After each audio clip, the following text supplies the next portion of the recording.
On New Year's Eve, my son Daniel excused himself from the dinner table to take what he called an urgent work call. My 12-year-old grandson Leo, suspicious of his father's shifting eyes, quietly followed him out to the balcony.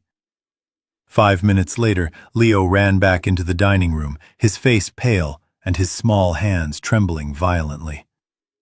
"Grandpa, we need to leave right now," he whispered, gripping my arm so hard it hurt. "I heard Dad talking to a doctor. He said you will not make it to midnight." 15 minutes later, the police stormed in, but they were not there to save me. They were there to arrest me. Before I tell you how I lost my freedom and then regained my dignity in the most explosive way possible, let me know which city you are tuning in from in the comments below. If you have ever had to protect yourself from the very people you raised, hit that like button and subscribe. The nightmare began exactly 20 minutes before the police arrived. It was 7 in the evening on December 31st. Outside the panoramic windows of the house I had paid for, the Chicago wind was howling, whipping snow against the glass.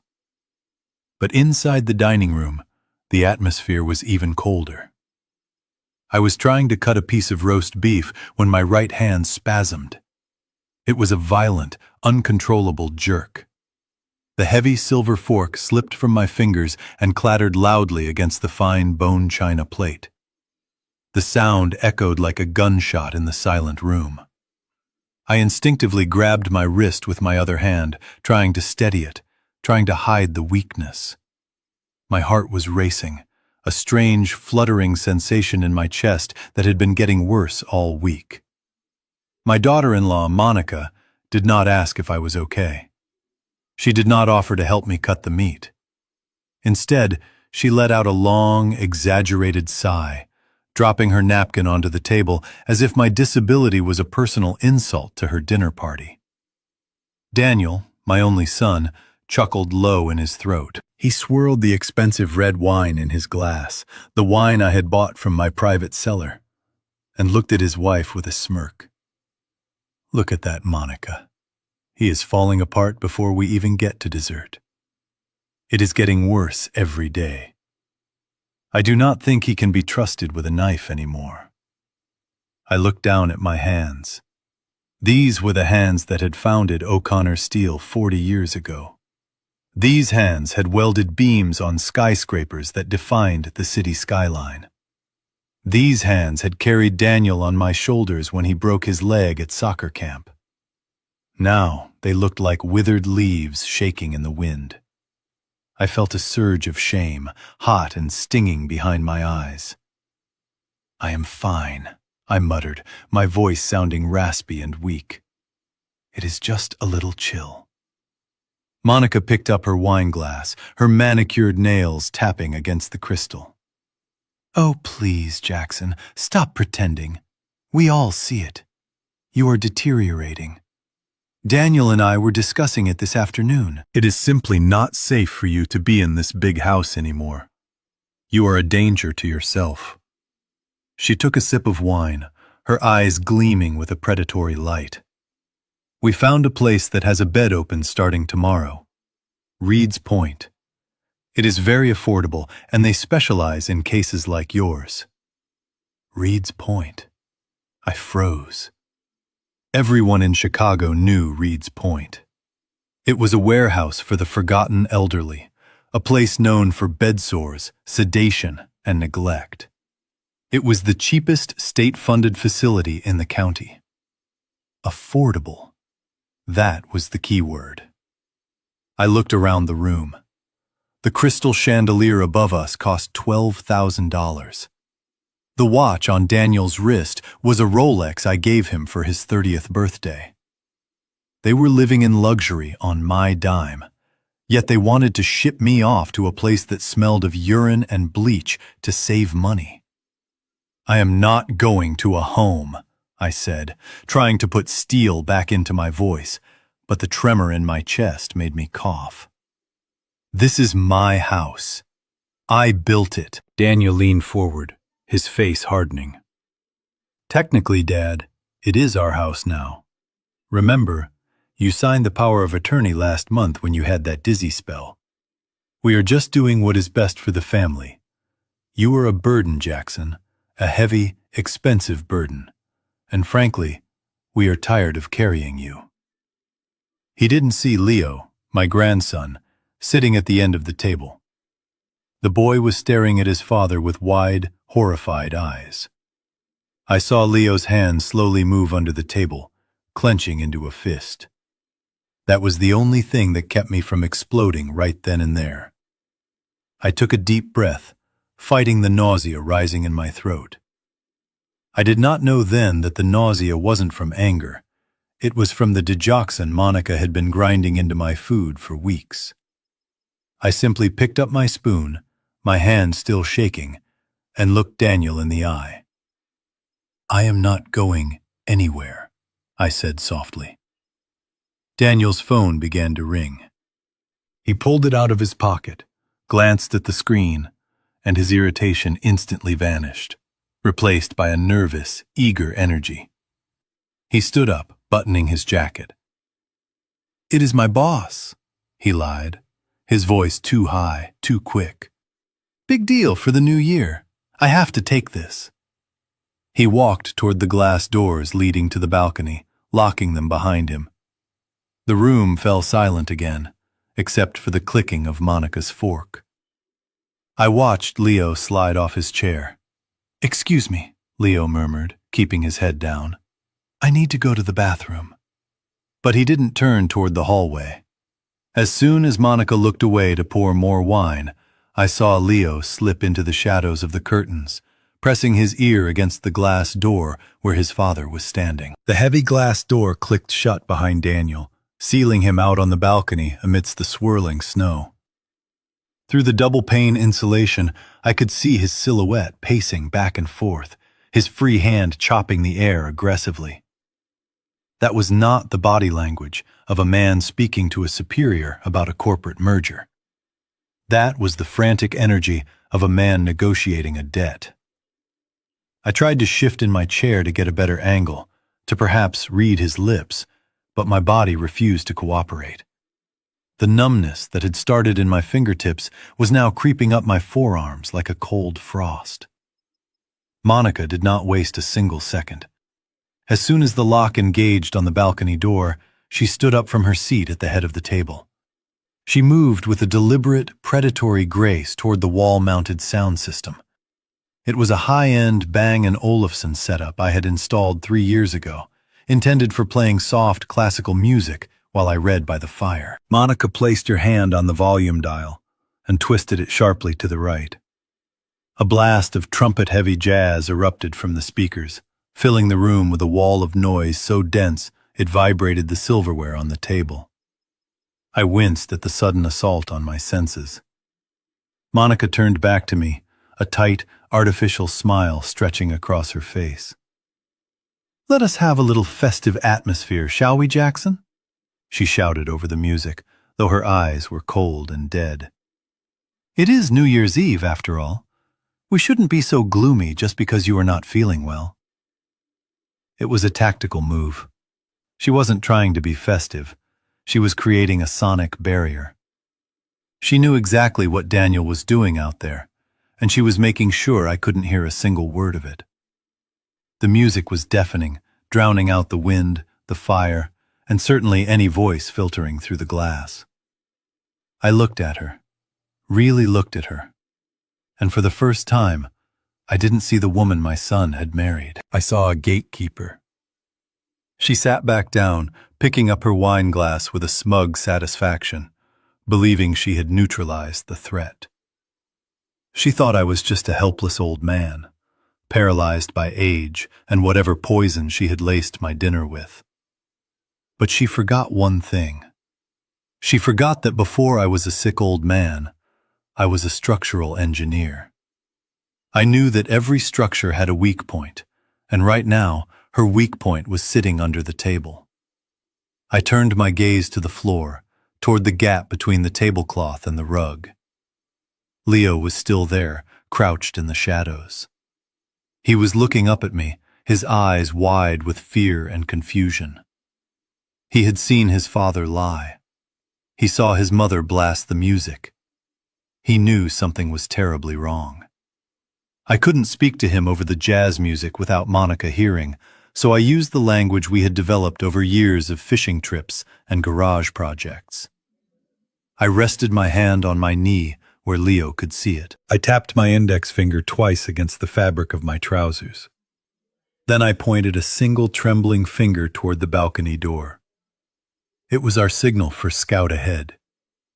Leo nodded once, a tiny, almost imperceptible movement. He didn't crawl out immediately. He waited. He waited until Monica tilted her head back to drain the last drop of her Cabernet.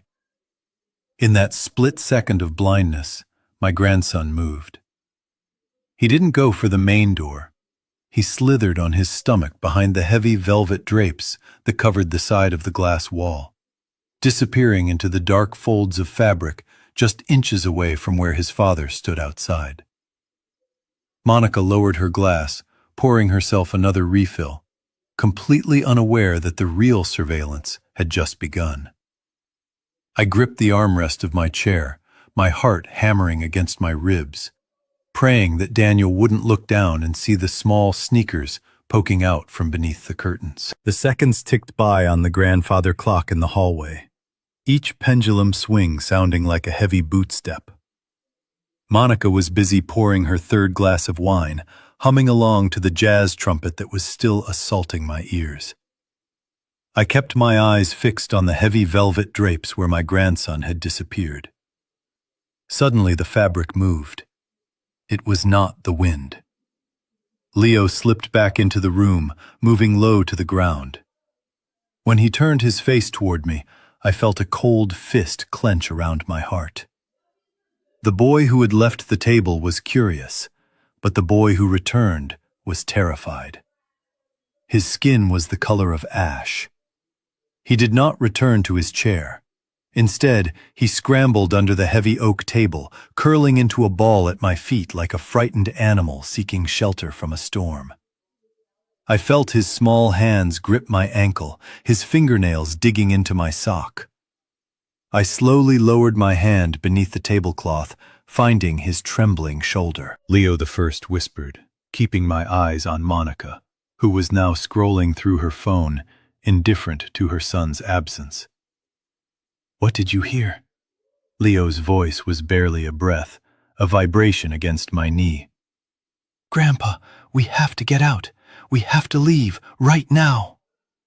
He was crying, silent tears streaming down his face. He was not talking to his boss, Grandpa. He was talking to a man named Dr. Blackwood. The name hit me harder than the physical weakness. Dr. Blackwood was not a cardiologist. He was a shady general practitioner Daniel played poker with, a man who had lost his license twice for malpractice and miraculously regained it. Leo continued, his voice shaking so hard the words were jagged. "Dad said, make sure the death certificate is ready before midnight. He said the old man will go from heart failure. He said the digoxin levels will look like a natural attack if you sign the papers fast enough." The room seemed to tilt on its axis. The jazz music faded into a dull roar. Heart failure. Before midnight. The pieces of the puzzle slammed together with a violent clarity. The shaking in my hands was not age. The nausea was not the flu. The metallic taste in my mouth for the last week was not a side effect of my blood pressure medication. I was being poisoned. My own son was not just waiting for me to die. He was actively accelerating the process to meet a financial deadline. I looked at the roast beef on my plate, realizing it was a loaded weapon. I looked at Monica, who was checking her reflection in a spoon.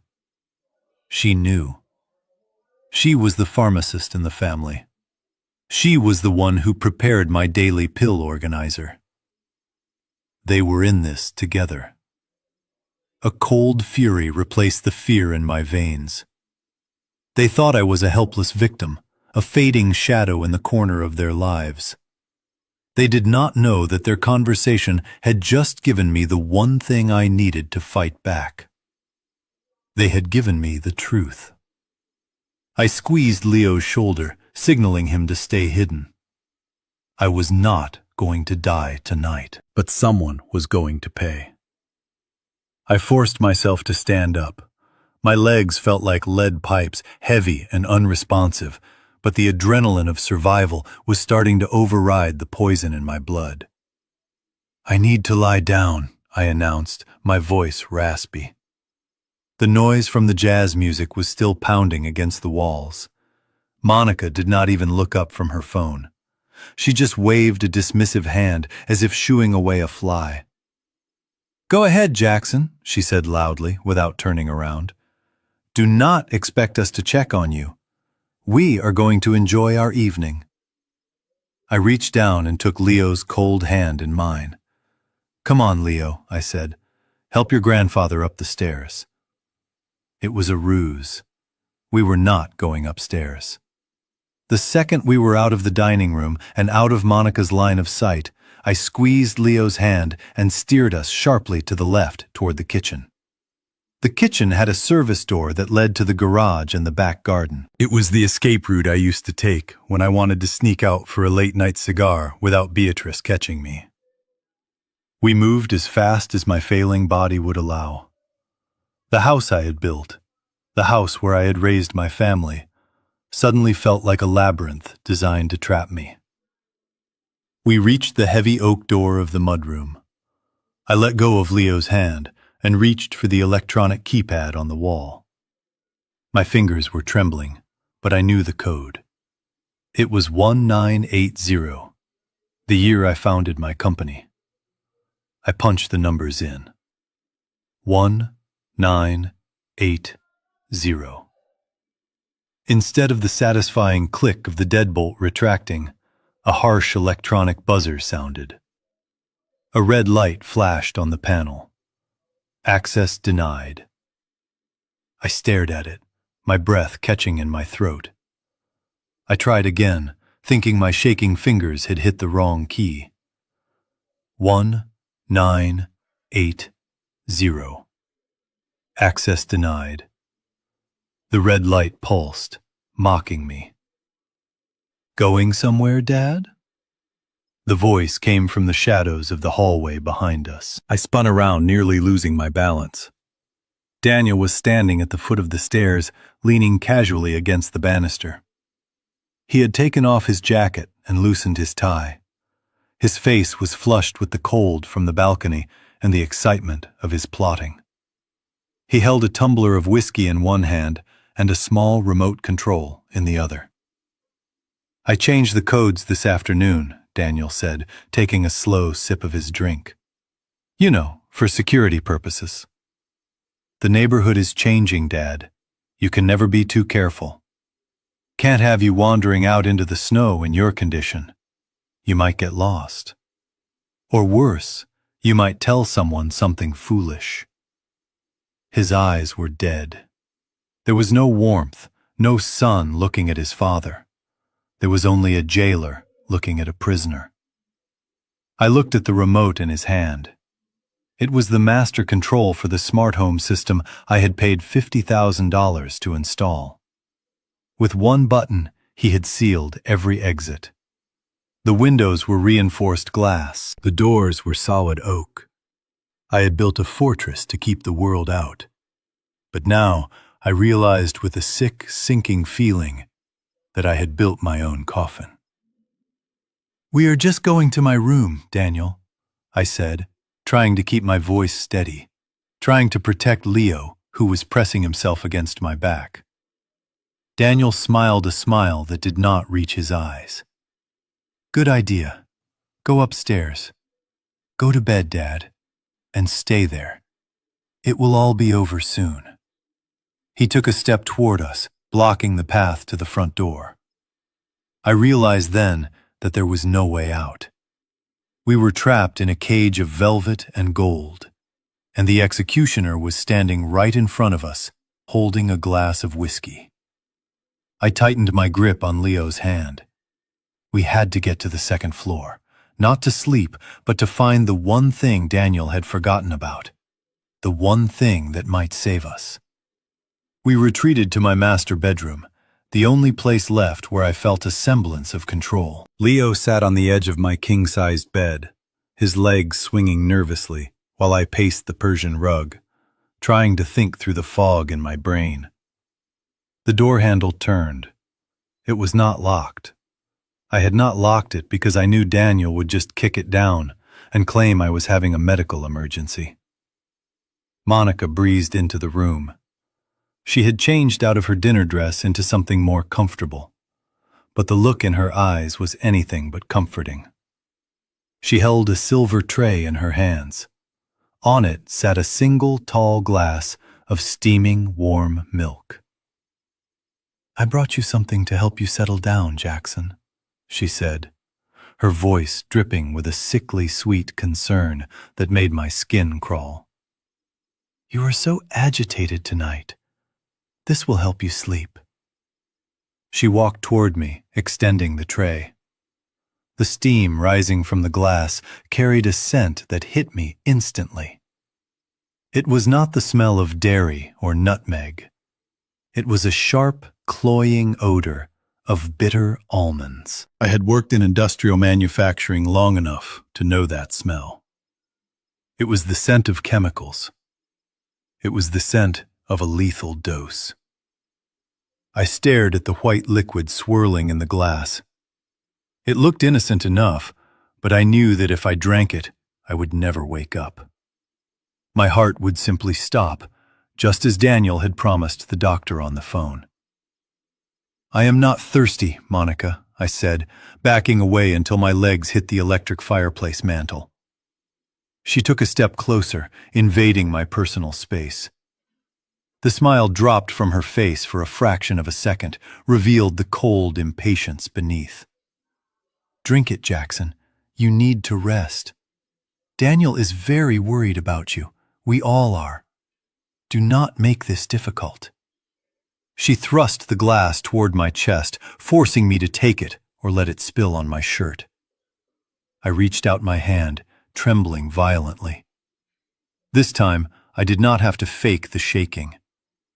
My body was vibrating with fear and rage. I took the warm glass. The heat radiated into my cold palms. Monica watched me intently, her eyes fixated on the rim of the glass, waiting for it to touch my lips. She was holding her breath. She wanted this over. She wanted her inheritance, and she wanted it now. I raised the glass slowly. I looked at Leo over the rim, seeing the terror in his eyes. I could not leave him alone with these monsters. I let out a sudden ragged cough. It started deep in my chest, a spasm that shook my entire frame. As I doubled over, I deliberately let my arm jerk wildly to the right. The glass flew from my fingers. It did not hit the floor. It smashed directly into the glowing coils of the electric heater built into the wall. There was a loud hiss, followed by a violent crackle of sparks. The milk hit the red-hot heating elements and instantly vaporized, sending a plume of acrid black smoke into the room. The smell was immediate and undeniable. It did not smell like burnt milk. It smelled like burning plastic and harsh chemical runoff. Monica shrieked, jumping back as sparks flew onto the expensive rug. "Look what you did, you clumsy old fool!" she screamed, her mask of kindness completely shattering. "You ruined the heater! That is a vintage unit!" I leaned against the wall, clutching my chest, gasping for air, not from the cough, but from the realization of how close I had just come to dying. "I am sorry," I wheezed. "My hands, I cannot control them." Monica glared at me, her chest heaving. She looked at the mess on the floor, then at the smoking heater. "Stay right there," she hissed. "Do not move a muscle." I have to get a towel before this ruins the hardwood. She spun on her heel and stomped out of the room, slamming the door behind her. I listened to her footsteps fading down the hall. I looked at Leo. The smoke was still swirling around us, a toxic reminder of their intentions. We had maybe 2 minutes before she came back. 2 minutes to find the weapon that would save our lives. I turned toward the heavy mahogany wardrobe in the corner. "Help me move this, Leo," I whispered. "The floorboard is underneath." The moment the bedroom door clicked shut behind Monica, I grabbed Leo by the shoulder. We did not have 2 minutes. We had maybe 60 seconds before she returned with a towel and a renewed rage. I pointed to the heavy mahogany wardrobe standing in the corner. It was a massive piece of furniture inherited from my father, but it hid the only secret in this house that Daniel did not know about. "Help me push," I whispered, my voice barely audible over the crackling of the ruined heater. Leo dug his small heels into the carpet, and together we shoved the heavy wood. My muscles screamed in protest. The poison in my system made my limbs feel like they were submerged in water, but adrenaline is a powerful antidote. We managed to slide the wardrobe just enough to reveal the floorboards underneath. I fell to my knees, ignoring the sharp pain in my joints. I dug my fingernails into the seam of the hardwood floor. To anyone else, it looked like a standard oak plank, but I had designed this house. I knew that if you pressed on the third knot in the wood, the locking mechanism would disengage. There was a soft click. I pried the board up, revealing a hollow space filled with insulation and a small, rusted metal lockbox.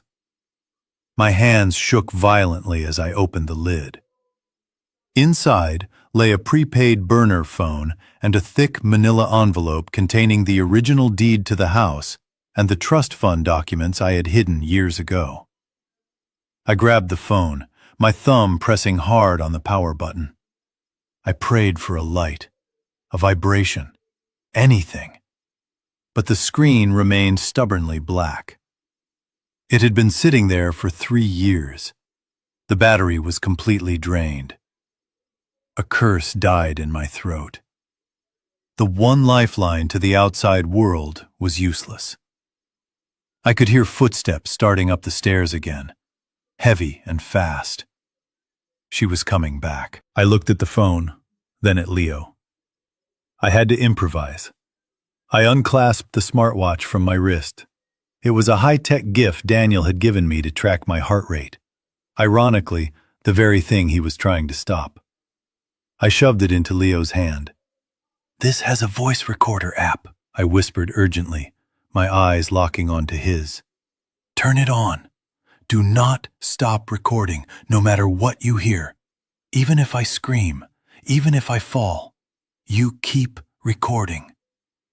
I took the manila envelope and shoved it deep between the mattress and the box spring of the bed. Then, with a grunt of exertion, I dragged the wardrobe back into place, covering the loose floorboard. The secret was safe, but we were not. The footsteps were in the hallway now. "Get in the closet," I commanded, pushing Leo toward the walk-in wardrobe filled with my old suits. "Hide behind my winter coats. Go all the way to the back. Do not come out until you see a police badge. Not for me, not for your father. Only for the police." Leo looked at me, tears streaming down his face, his small body trembling with terror. He wanted to stay. He wanted to help. But he nodded, understanding that he was the only witness I had left. He slipped into the darkness of the closet and pulled the door shut, just as the handle of the bedroom door began to turn. I collapsed onto the bed, trying to steady my breathing, waiting for the monster to return. The silence in the bedroom was shattered, not by Monica returning with a towel, but by a sound that usually brings relief to those in danger. Sirens. Blue and red lights flashed against the snow outside the window, painting the walls in a chaotic rhythm of strobe effects. For a fleeting second, I felt a surge of hope. Had Leo managed to call them? But then the cold logic of the timeline hit me. Daniel had made a call 20 minutes ago. He had not called a client. He had called 911. The heavy front door downstairs burst open with a crash that shook the floorboards. I heard the distinct, authoritative shout of, "Police department, open up!" And then the door to my bedroom flew open with a violence that cracked the wood frame. It was Daniel, but he was not the smug executioner sipping whiskey anymore. In front of my eyes, he performed a transformation that was more terrifying than any threat he could have whispered. He grabbed the collar of his expensive Italian dress shirt and ripped it open with both hands, popping buttons onto the hardwood floor. He ran his fingers through his styled hair, making it look wild and disheveled. He even scratched his own neck, leaving bright red welts against his skin. Then he screamed. It was a blood-curdling sound of fake terror that echoed through the house. "Help me, please, officer, up here! He is having a psychotic break! He is trying to kill us!" He looked at me one last time before the heavy footsteps of the police reached the landing. For a split second, the mask of terror slipped and he winked, a cold, soulless wink that said I won. Then he threw himself backward onto the floor, crawling away from me on his hands and knees, acting as if I were a monster looming over him. Two uniformed officers stormed into the room with their guns drawn. Their tactical flashlights blinded me, cutting through the gloom. I was just an old man sitting on the edge of a bed, trying to catch my breath, fighting the poison in my veins. But to them, I was a threat. "Freeze! Put your hands where I can see them, right now!" One of the officers shouted, his voice bouncing off the walls. I slowly raised my trembling hands. The hands that Monica claimed were too weak to hold a fork were now apparently dangerous enough to strangle a grown man. I sat perfectly still, blinking against the harsh light. "Officer, please be careful," Daniel sobbed from the floor, pointing a shaking finger at me. "He has been off his meds for weeks. He thinks I am trying to steal his money. He attacked me. He attacked his own son. Look at my neck. He tried to choke me." I watched this performance, paralyzed not by fear, but by a profound heartbreak that hurt more than the digoxin. This was the boy I had taught to ride a bike, the boy I had sat up with when he had fevers. Now he was weaponizing the very law meant to protect me, to seal my fate. I looked toward the closet door where Leo was hiding, praying the boy would stay quiet. I could not let him see his father like this. I could not let him see his grandfather being treated like a criminal in the home he built. The officer moved toward me with his hand resting on his holster. I saw the nameplate on his chest, but my vision was too blurry from the poison to read it. "Do not move," he commanded, his voice tight with adrenaline. I stood up slowly, my knees cracking in the silence. The officer spun me around, pushing my face against the floral wallpaper of the bedroom I had shared with my late wife. I felt his hands patting down my sides, rough and impersonal. When he reached the right pocket of my smoking jacket, he froze. "Weapon," he shouted, alerting his partner, who immediately trained his gun on the back of my head. He reached into my pocket and pulled out a silver-handled paring knife with a 3-inch blade. It was the same knife Monica had used to slice lemons for her tea just an hour ago. I stared at the blade glinting in the harsh tactical light, reflecting the terror of the moment. I had not put that there. I had not touched a knife all evening because my hands were shaking too much to hold one. It was Monica. She must have slipped it in when she leaned close to threaten me with the milk, or perhaps when she brushed past me earlier in the evening. It was a clumsy plant, but in the heat of the moment, with a hysterical victim on the floor, It was damning evidence. Daniel let out a strangled sob from the floor, crawling backward until his back hit the wardrobe. "Oh God, he had a knife," he wailed, his voice cracking perfectly. He was going to stab me. He was going to kill us in our sleep. He buried his face in his hands, his shoulders shaking with a grief that looked terrified to the untrained eye. To me, it looked like a performance worthy of an Academy Award. He looked up at the officers, his eyes wet with fake tears. "Please do not hurt him. He is my father. He does not know what he is doing. He is sick." It was the ultimate betrayal. He was not just framing me. He was painting himself as the saint, the dutiful son, trying to protect the very man who was trying to kill him. It secured his narrative perfectly. If I went to jail, he got power of attorney. If I went to a psych ward, he got power of attorney. Either way, he won. The officer did not listen to Daniel's plea for mercy. He grabbed my wrists, twisting them behind my back with unnecessary force. The pain was blinding, shooting up my arms and exploding in my arthritic shoulders. I gritted my teeth, refusing to give Daniel the satisfaction of hearing me scream. "You have the right to remain silent." The officer recited the Miranda warning, a monotonous drone that signaled the end of my life as a free man. I felt the cold steel of the handcuffs click shut against my skin. 1, 2. The sound was final. It was the sound of a trap snapping shut on a wolf's leg.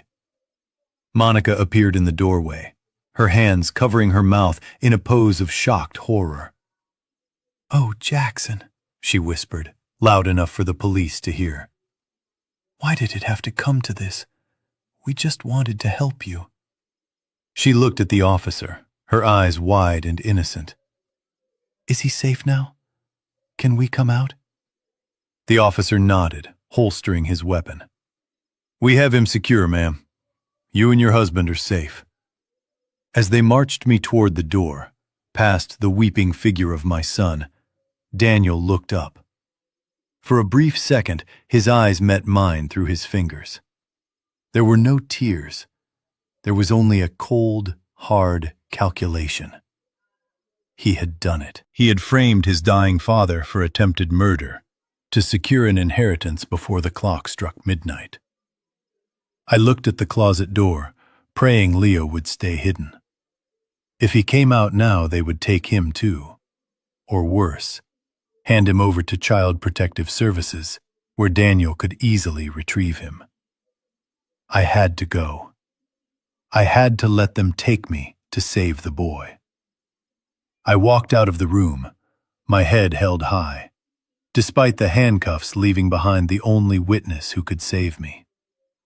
As the officers pushed me toward the hallway, a small voice screamed out, shattering the lies my son had spun. "Stop! You are making a mistake!" The closet door flew open, and Leo charged into the room. He did not look like a child in that moment. He looked like a soldier on the front lines. He held the smartwatch up like a shield, the screen glowing faintly in the dim light. "I have it all recorded. I heard them. Dad is lying.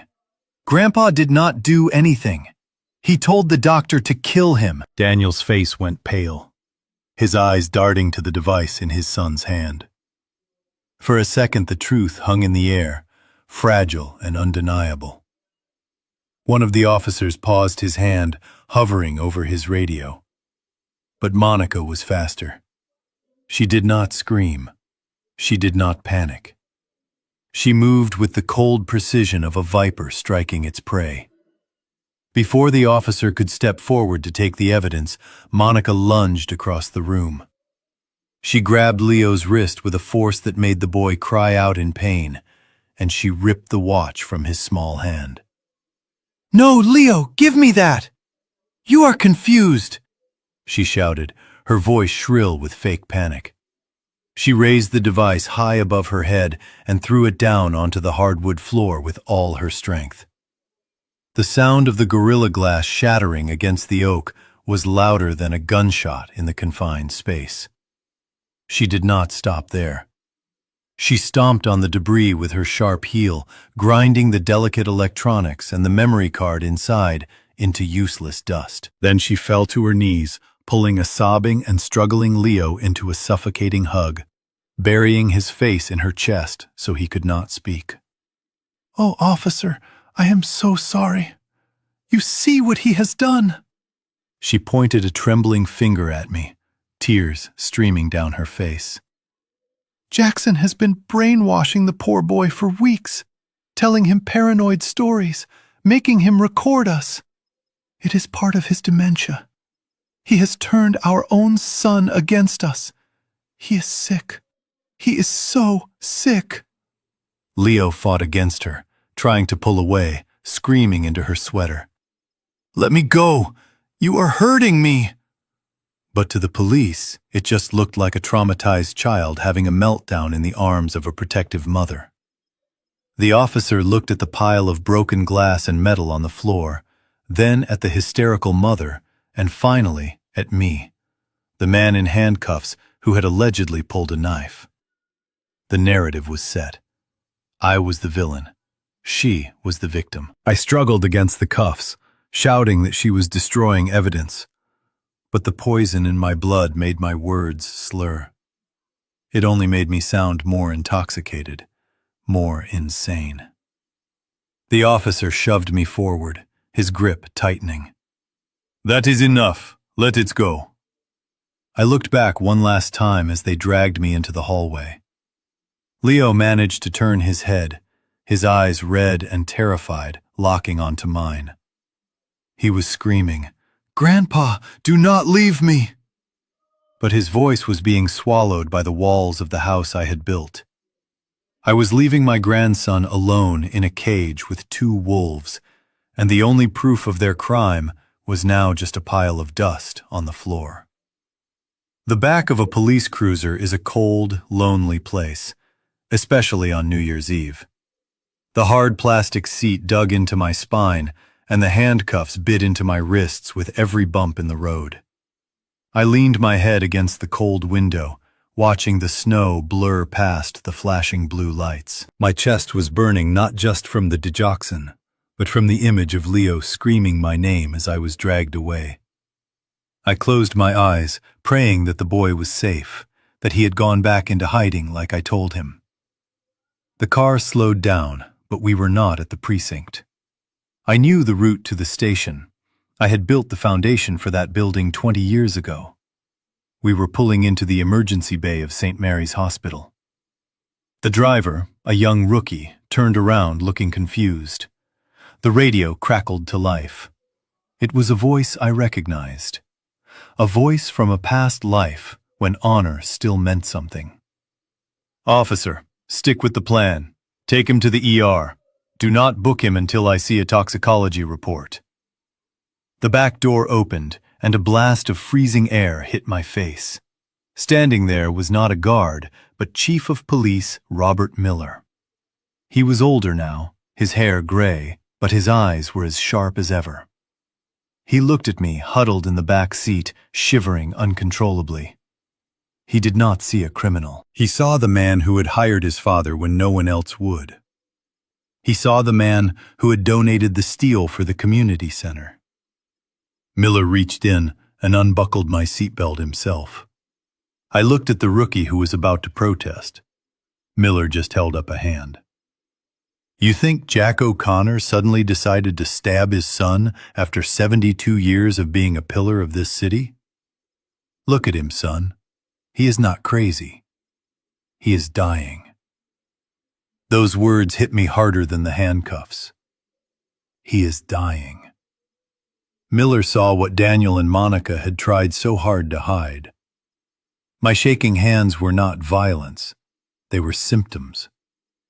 As they helped me out of the car, the first firework of the new year exploded over the Chicago skyline. A massive bloom of red and gold lit up the night sky, reflecting in the glass doors of the hospital. Somewhere in the city, people were kissing and toasting to new beginnings. In my house, Daniel and Monica were probably popping a bottle of my best champagne, celebrating their victory. They thought the old man was gone. They thought the problem was solved. I looked up at the exploding lights, my heart stumbling in my chest. I felt a surge of something hot and dark rise up in my throat. It was not the poison. It was pure, unadulterated hatred. Let them celebrate, I thought, as the nurses rushed a gurney toward me. Let them drink my wine. Let them think they have won. Because when I walk out of this hospital, I am not coming back as a father or a grandfather. I am coming back as a reckoning. I watched the fireworks fade into smoke, and I made a silent vow to the winter sky. By the time the sun rises on this new year, they will wish they had let the poison kill me. A young doctor named Patel walked into the cubicle, holding a clipboard like a shield. He refused to meet my eyes, scanning the chart with a grim expression that told me everything I needed to know before he even opened his mouth. "Mr. O'Connor, do you have a history of heart arrhythmia?" I shook my head slowly. My heart has always been strong. It is the rest of me that is tired. Dr. Patel took a deep breath. "That is what I feared. Your blood work just came back. You have a serum digoxin level of 4.2 nanograms per milliliter." I looked at Samantha, who had gone deadly still. I did not know what the numbers meant, but I knew the look on her face. The therapeutic range for digoxin is usually between 0.8 and 2, the doctor continued. Anything over 2 is toxic. Anything over 4 is potentially lethal. You have enough digitalis in your system to stop the heart of a horse. The silence that followed was heavy and suffocating. It was no longer a theory. It was a biological fact printed on white paper.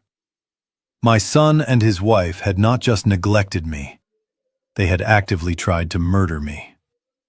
Chief Miller let out a low curse, rubbing his hand over his face. He looked at me with a mixture of shame and fury. "I will have a squad car at your house in 10 minutes, Jack. We will pick them up for attempted homicide right now." He reached for his radio, but Samantha's hand shot out, grabbing his wrist. "No, you will do no such thing." Miller looked at her like she was crazy. Samantha did not blink. She turned to me, her eyes burning with a strategic intelligence that reminded me so much of her father. "Jack, listen to me. If we arrest them tonight, they will lawyer up. They will claim it was an accident. They will say Monica made a mistake with the dosage, or that you took the pills yourself in a confused state because of your dementia. Without a recording or a paper trail linking them to a supplier, it is their word against the word of a man they have already painted as senile. We will get them on negligence, but they might walk on the murder charge." I clenched my fists, feeling the IV tube tug at my skin. "So what do we do? Let them get away with it?" "No," Samantha said, her voice dropping to a whisper. "We let them think they got away with it. We need the root, Jack. We need the person who prescribed this. Digoxin is a controlled substance. Daniel did not buy this at a grocery store. He got it from a doctor. And until we have Dr. Blackwood in cuffs alongside your son, the job is not done." I looked at the ceiling tiles, counting the cracks. She was right. I was an engineer. You do not fix a crumbling building by painting over the cracks. You dig down to the foundation. I looked at Miller, then at Samantha. I nodded once. "Okay, we do it your way. But I am not going back to that house to die. I am going back to that house to burn it down around them." Samantha reached into her leather briefcase and pulled out a thick black folder that looked heavy with secrets. She placed it on the hospital tray table with a thud that made me jump. Her face was grim as she opened the file, revealing a chaotic spread of surveillance photos, bank statements, and grainy images of men who looked like they broke kneecaps for a living. "You were right to feel unsafe, Jack," she said, her voice tight. "Daniel is not just greedy, he is desperate. And a desperate man is the most dangerous animal on earth." She tapped a finger on a spreadsheet filled with red ink. "I had my investigator run a deep financial background check on your son the moment Miller called me. Daniel is drowning, Jack. He is underwater by $3.2 million. I stared at the number, my mind struggling to comprehend it. 3 million. I knew Daniel was bad with money. I knew he liked to gamble on sports and dabble in cryptocurrency. But this was not bad luck. This was a catastrophe. He got involved with a high-stakes underground poker ring run by an Eastern European syndicate out of South Chicago, Samantha explained. He borrowed money to cover his losses. Then he borrowed more to try and win it back. The interest rates are criminal, and the people he owes do not send collection letters. They send hitmen. She flipped the page to show a document that made my blood run cold. It was a property deed. My property deed. At the bottom of the page was a signature that looked exactly like mine. It was a perfect forgery. "He forged your signature 3 months ago to take out a second mortgage on the house," she said quietly. "He handed the cash straight to the sharks, but it was not enough. The interest ate it up in weeks. Now the principal is due." She looked at her watch and then at me. "The deadline is tomorrow morning, Jack, January 1st. If he does not pay the full $3.2 million by noon, the syndicate takes everything. They will take the house. They will likely take his life. And that is why tonight happened." The pieces finally clicked into place. The rush, the desperation, the doctor on the phone. It was never about the house being too big or me being too old. It was about my life insurance policy. "I have a $5 million policy," I whispered, my voice trembling. "I took it out 10 years ago to make sure the business would survive if I died. Daniel is the sole beneficiary." Samantha nodded. "Exactly. If you die of natural causes before midnight tonight, the policy pays out immediately. Daniel pays off the mob, keeps the house, and walks away with nearly $2 million in profit. You are not a father to him anymore, Jack. You are just a walking ATM machine that needs to be broken open." I leaned back against the pillows, feeling a tear slide down my cheek. It was a tear of mourning. I was mourning the little boy who used to hold my hand crossing the street. That boy was dead. He had been replaced by a monster who looked at his own father and saw nothing but a deadline. Miller stood up, his hand resting on his gun. "That is enough for me. Forgery, fraud, attempted murder. I am going to pick him up." "No," I said, sitting up straighter. The weakness was fading, replaced by a cold, hard resolve. "If you arrest him now, he is just a desperate debtor. We need to catch him in the act of being a monster. We need him to confess to the forgery and the poisoning." I looked at Samantha. "Give me the discharge papers. I am going home. I am going to give my son exactly what he wants. A helpless old man to prey on. But this time, the prey bites back." Samantha looked at me as if I had finally lost my mind. She gripped the edge of the hospital bed, her knuckles turning white. "You cannot be serious, Jack. You want to go back there? To the house where they poisoned you? To the people who tried to stop your heart less than 4 hours ago? That is not a strategy. That is suicide." I shook my head slowly, sitting up and swinging my legs over the side of the bed. The dizziness was still there, but it was manageable now. It is not suicide, Samantha. It is a Trojan horse. If we arrest them now, Daniel claims he is just a bad debtor, and Monica claims the overdose was an accident. They get a slap on the wrist, and I spend the rest of my life looking over my shoulder. No. I need to be inside the walls. I need to catch them confident. I need them to believe that the poison actually worked. Samantha hesitated, her eyes searching mine for any sign of the confusion I was about to feign. You are going to pretend the digoxin scrambled your brain. Exactly, I said, standing up and steadying myself against the IV pole. They want a senile old man who forgets to sign checks and doesn't know what day it is. I am going to give them exactly that. I will be the confused, helpless father they can manipulate.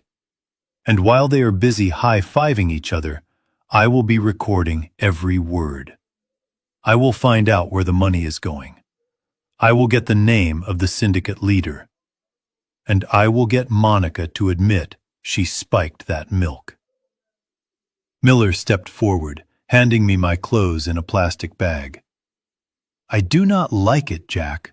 If they try again, we might not get there in time. I took the bag, my hands steady for the first time all night. They won't try again tonight. They think they have time now. They think my mind is gone, so they can just have me sign the papers tomorrow. An hour later, a taxi dropped me off in front of the house. It looked peaceful under the fresh layer of snow, but I knew it was a nest of vipers. I took a deep breath, letting my shoulders slump. I relaxed my facial muscles, letting my mouth hang slightly open. I shuffled toward the front door, dragging my feet. When I rang the bell, I waited. The door opened. Daniel stood there. He looked like he had seen a ghost. His face was pale, and he was still wearing the torn shirt from his performance for the police. "Dad," he stammered, blocking the entrance. "What are you doing here? The police took you." I looked at him with a vacant, watery stare. I blinked slowly, tilting my head. "Daniel? Is that you, son?"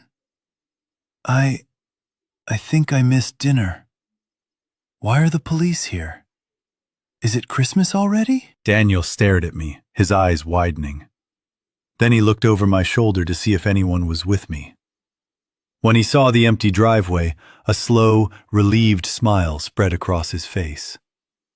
It was the smile of a predator, realizing the trap hadn't sprung. He grabbed my arm, pulling me inside, not with care, but with ownership. "Yeah, Dad, it is okay. You just had a little episode. Come inside. You missed dinner, but don't worry. We will take care of everything." He closed the door, and the lock clicked shut. I was back in hell, but this time I was the devil in disguise. The morning sun sliced through the foyer windows, blindingly bright and exposing the dust motes dancing in the air of the silent house. I stood in the hallway, letting my shoulders slump forward until my spine curved into the posture of a man defeated by time. My hand trembled as I reached out to touch the coat rack, staring at it as if I had never seen it before. Daniel guided me into the living room, his grip firm and possessive. Monica was sitting on the sofa nursing a mug of coffee. She looked up, her eyes sharp and assessing, searching for the man who had thrown a glass of milk into the heater last night. I gave her nothing. I offered a vacuous, watery smile and blinked slowly. "Good morning, Beatrice," I mumbled, using my late wife's name. "Is the turkey ready yet? I think I smell stuffing." The silence that followed was heavy, but it was not the silence of fear anymore. It was the silence of victory. Monica slowly lowered her coffee mug. She looked at Daniel, a slow, wicked grin spreading across her face. "Did you hear that?" she whispered, not even bothering to lower her voice. "He thinks I am his dead wife. He thinks it is Thanksgiving. The doctor was right. The episode last night must have caused a series of mini-strokes. His brain is fried. Daniel walked over to her, pouring himself a glass of orange juice. He looked at me with a mixture of pity and relief. "It is the digoxin," he said casually, talking about me as if I were a piece of furniture. Blackwood said that at high doses in a geriatric patient, it can cause delirium and permanent cognitive decline. We did not kill him, Monica. We just accelerated his retirement. He laughed, a dry bark of a sound. This makes everything easier. We do not even need to force him to sign the papers. We just tell him it is an autograph for a fan. They guided me to the armchair, the one I had sat in to read stories to Leo. I sat down heavily, letting my mouth hang slightly open, staring blankly at the unlit fireplace. Inside my mind, however, I was sharper than I had been in 20 years. I was recording every word, every tone, every confession. They were so arrogant. They thought the castle was theirs because the king was asleep. They did not realize the king was just waiting for them to drop their guard. "Is Leo up yet?" I asked, my voice slurring intentionally. "I want to show him the thing." I patted my pockets, looking confused. "I lost the thing." Monica rolled her eyes. "Leo is in his room, Jackson, and he is staying there until he learns to stop telling lies to the police." She stood up, smoothing her silk robe. "I am going to call the notary. Get the papers ready, Daniel. Let us get this over with before lunch." I watched them move around the room, claiming my space, claiming my life. I let my head drop to my chest as if dozing off, but through my eyelashes, I watched Daniel open the safe behind the painting. I memorized the combination. Left 3 turns, right 2, left 1. I was not asleep. I was memorizing the map to their destruction. The doorbell rang at exactly noon, cutting through the tense atmosphere of the living room like a knife. Daniel jumped, his skin pale and sweaty. He smoothed his hair and rushed to the door with a desperate eagerness that made my stomach turn. He was not greeting guests. He was greeting his executioners. 3 men walked into my foyer. Daniel introduced them loudly as business associates from the city, but I knew better. They did not smell like boardroom meetings. They smelled of stale tobacco, expensive cologne, and violence. The leader was a heavy-set man with cold, dead eyes who walked into my home without wiping his snowy boots on the mat. He looked around the high ceilings and the crystal chandelier with a sneer of appraisal, calculating the liquidation value of my life. "Nice place, Danny," the man said, his voice rough like gravel. "A bit dusty, though." He cleared his throat, and without breaking eye contact with my son, he spat a wad of phlegm directly onto the Persian rug in the center of the hallway. It was a rug Beatrice had brought back from our honeymoon in Istanbul 40 years ago. My hands curled into fists at my sides.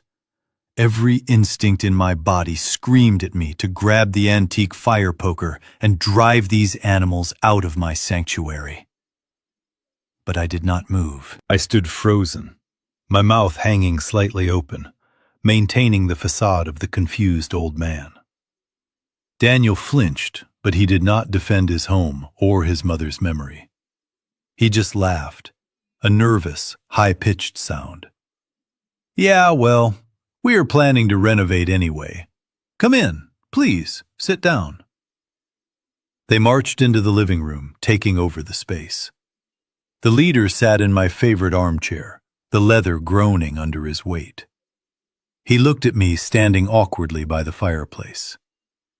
"Who is the vegetable?" he asked, pointing a thick finger in my direction. Daniel smiled tightly. "That is my father. Do not worry about him." The lights are on, but nobody is home. The meds have completely cooked his brain. He thinks it is 1990.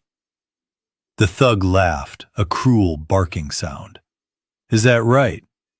Well, make yourself useful, old-timer. I am thirsty. Get us some water, ice, and make it quick. I felt a flash of pure rage, hot and blinding. I was Jackson O'Connor. I had built half this city. I had dined with mayors and senators. And now I was being ordered around my own home by a criminal while my son watched. But I forced the rage down, burying it deep. I shuffled toward the wet bar, my feet dragging on the floor. I grabbed a crystal pitcher, my hands shaking visibly. I poured 3 glasses of water, letting the ice clink loudly against the glass. "Dad, hurry up," Daniel snapped, snapping his fingers at me. "Don't keep the gentleman waiting." I walked over to the coffee table, holding the silver tray. As I lowered it, I deliberately let my hand spasm. Water sloshed over the rim of a glass, spilling onto the leader's expensive Italian trousers. He jumped up, cursing loudly. "Watch it, you senile old bat!" He raised a hand as if to strike me. I flinched, dropping the tray with a deafening crash. Daniel rushed forward, placing himself between us. Not to protect me, but to protect his deal. "I am so sorry." "I told you he is useless. Dad, get to the kitchen." "Just get out of here." I retreated, my head bowed, acting the part of the scolded child. But as I turned away, I saw the look the leader gave Daniel. It was a look of absolute finality. I heard him whisper as I shuffled away. "You have until midnight, Danny, or the old man won't be the only one having an accident." I reached the safety of the kitchen and leaned against the counter, breathing hard. My heart was pounding, but my mind was clear. They were here to appraise the house. They were here to make sure the collateral was real. And Daniel was so terrified he had turned his own father into a servant to appease them. I looked at the surveillance monitor hidden behind the spice rack. I had them on camera. I had their faces. I had the threat. Now I just needed to find where Daniel was hiding the money trail. The grandfather clock in the hallway chimed 2 times, signaling the dead of night. The house was finally silent, save for the heavy, rhythmic snoring echoing from the master suite upstairs. Daniel was drunk, passed out on expensive scotch, and the delusion of total victory. I threw off the heavy quilt and sat up on the edge of the guest bed. The tremor in my hands was still there, a lingering kiss from the poison, but my mind was as sharp as a diamond cutter. I did not need a cane. I did not need a walker. I slipped out of the room, moving through the dark hallway with the silent tread of a ghost, in the house I had built with my own sweat. I descended the stairs to the basement. To Daniel and Monica, this subterranean level was just a dark, damp place for the water heater and the furnace, a space they avoided because it smelled of old concrete and they were afraid of spiders. To me, this was the nervous system of the building. I walked past the stack of dusty holiday decorations and the boxes of Leo's old toys that Monica had thrown down here to rot. I reached the far north wall behind the massive industrial boiler. Any contractor would look at this wall and see a standard concrete foundation poured to hold back the Chicago soil. But I was not just a contractor. I was a structural engineer who had designed bank vaults and secure facilities for the government. I knew how to hide things in plain sight. I ran my fingers along the rough cinder blocks until I found the one with a hairline fracture I had intentionally chiseled 30 years ago. It looked like a settling crack, but it was a tactile key. I pressed my thumb into the center of the crack, applying 50 pounds of pressure. There was no electronic beep to alert anyone upstairs, just the soft hydraulic hiss of a pneumatic seal releasing.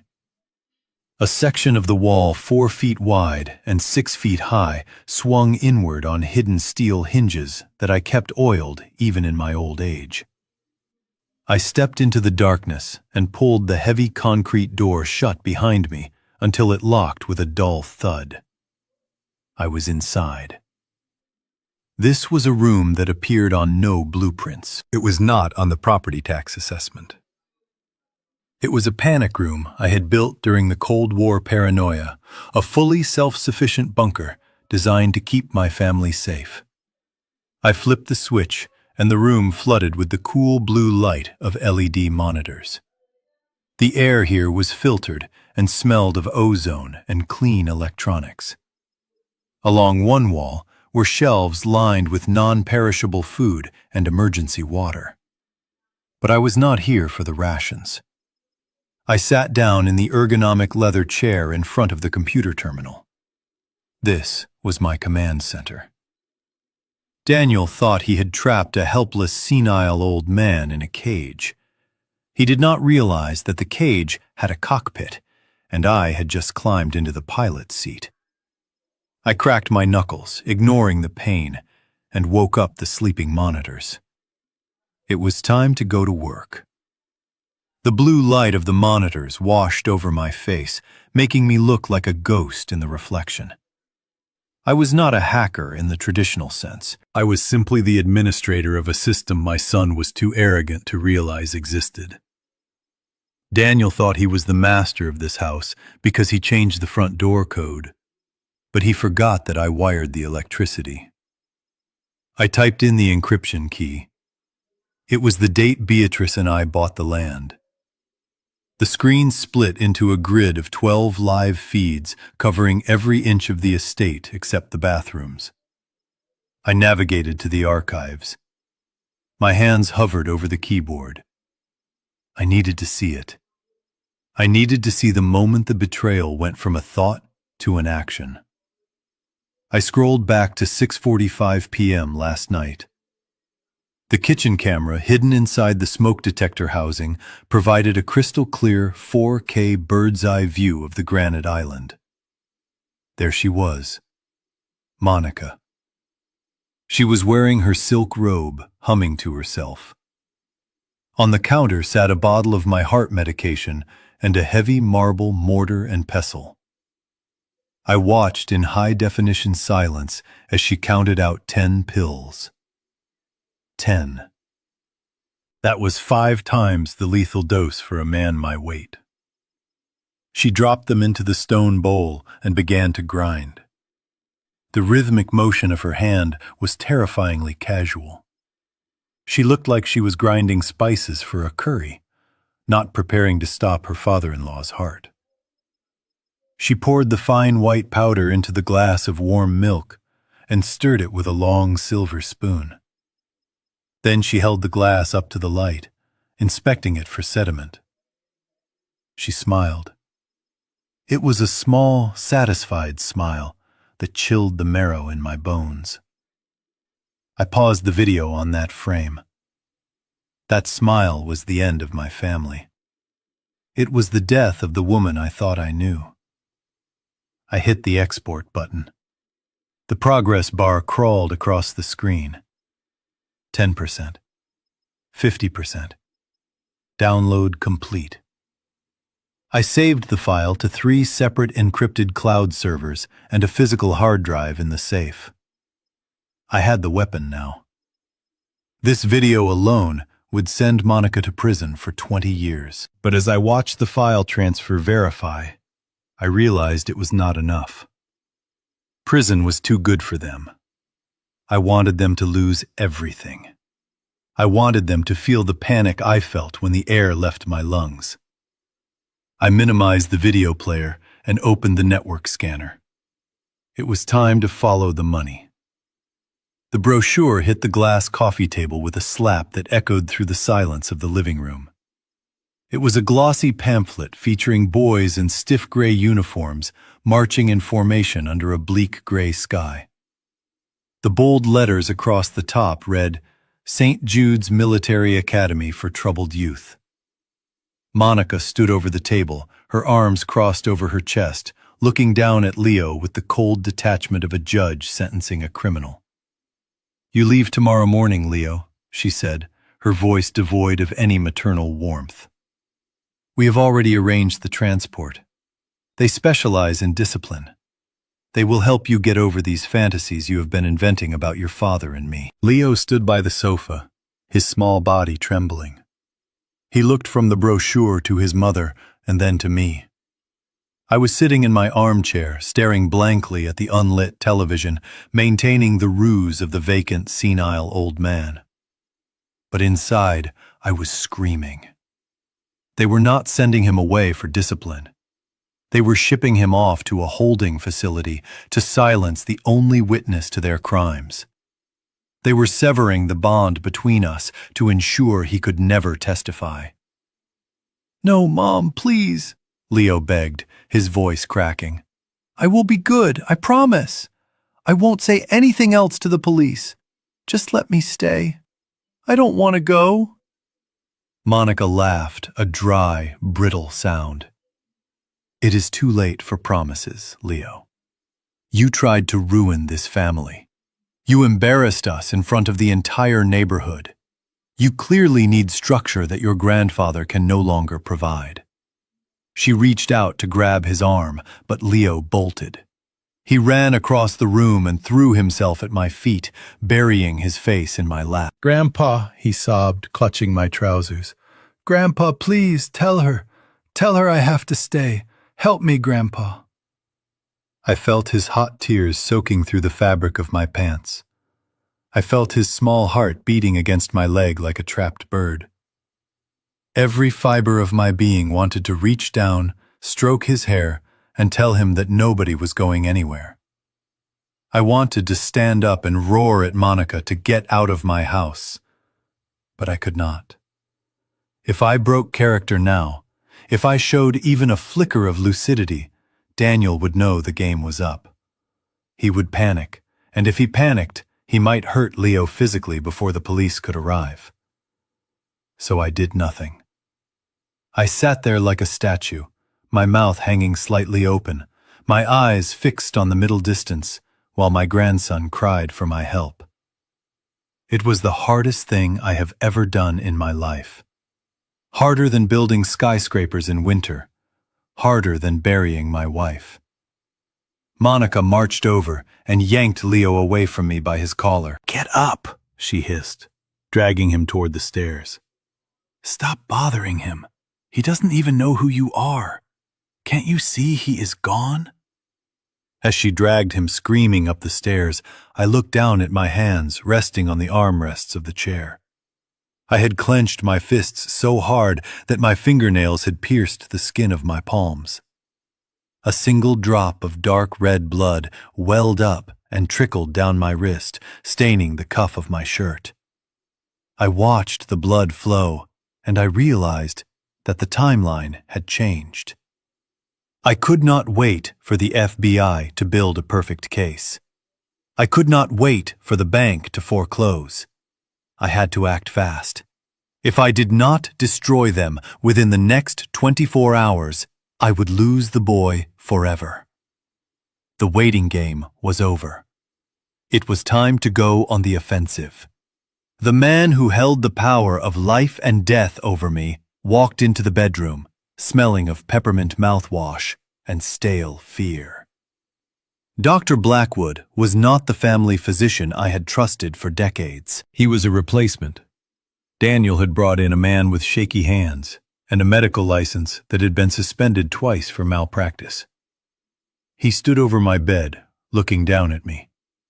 Not with the compassion of a healer, but with the calculation of a mechanic inspecting a broken engine. I lay perfectly still, letting my eyes drift unfocused toward the ceiling fan.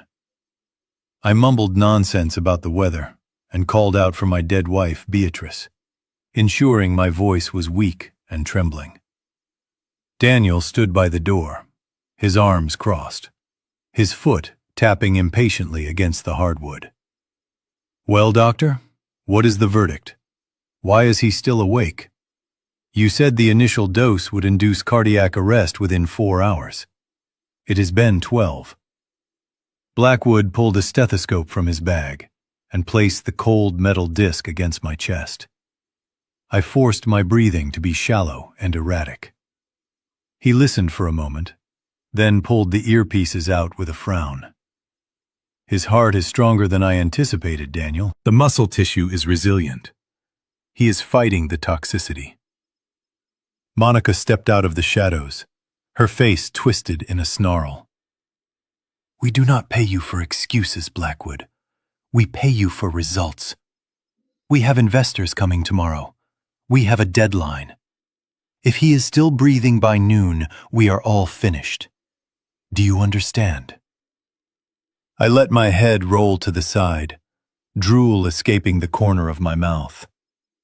The spiders are dancing, I whispered, keeping my voice barely audible. They are wearing red shoes. Blackwood looked at me with disgust, then turned back to my son. He is in deep delirium. The cognitive functions are shutting down. He won't remember anything from this point on. He reached into his leather bag and pulled out a small glass vial filled with clear liquid. If you want to finish this tonight, you need to be aggressive. The pills are too slow. He handed the vial to Monica. This is a concentrated liquid solution of digoxin. Put this in his evening tea. All of it. It is equivalent to 40 milligrams. Daniel stepped forward, looking at the vial with a mix of greed and hesitation. 40 milligrams? Isn't that messy? It will stop his heart in less than an hour, Blackwood said, his voice low and devoid of humanity. It will look like a massive myocardial infarction. Given his age and history, nobody will question it. Just make sure the body is found in bed. I lay there listening to them plot my execution. My heart hammered against my ribs, not from the drug, but from the pure adrenaline of the moment. They thought I was gone. They thought I was a vegetable. They did not know that the high-fidelity microphone I had stitched into the mattress header was capturing every syllable. I had the doctor. I had the dosage instructions. I had the conspiracy. Blackwood snapped his bag shut. Call me when it is done so I can sign the death certificate. And have the rest of my payment ready, in cash. As they walked out of the room, leaving me alone with the silence and the impending threat of the evening tea, I stopped my act. I wiped the drool from my mouth and looked at the hidden microphone. I had the confession. Now I just had to survive the tea. The house was buzzing with a frantic, nervous energy that reminded me of a beehive before a storm. Daniel was pacing the hallway, screaming into his phone about catering trucks and floral arrangements, while Monica was berating the cleaning crew she had hired last minute. She wanted every trace of my existence scrubbed from the main floor before the investors arrived. The smell of harsh bleach wafted up the stairs, mixing with the lingering scent of my own fear. I sat in my wheelchair by the window, staring at the snowy driveway, waiting for the one person in this world I could still trust.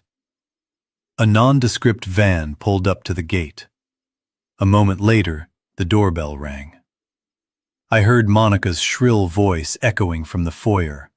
"You are late! The agency said you would be here by 9. Get to work upstairs. The master bedroom and the guest suite need to be spotless. And do not disturb the old man unless he makes a mess." Footsteps approached my room. Light, quick, purposeful steps. The door opened, and a woman in a gray housekeeping uniform stepped inside, pushing a cart filled with sprays and towels. She wore thick glasses, and her hair was pulled back in a severe bun under a hairnet. She kept her head down, looking at the floor. It was a perfect disguise. To a narcissist like Daniel, service workers were invisible. They were just moving parts in the background of his life. But I knew that walk. I knew the set of those shoulders. It was Samantha. She kicked the door shut with her heel and immediately moved to the bedside table, spraying lemon polish on the wood to mask our conversation. "Jack," she whispered, without looking at me, scrubbing a spot that wasn't there. "Do you have it?"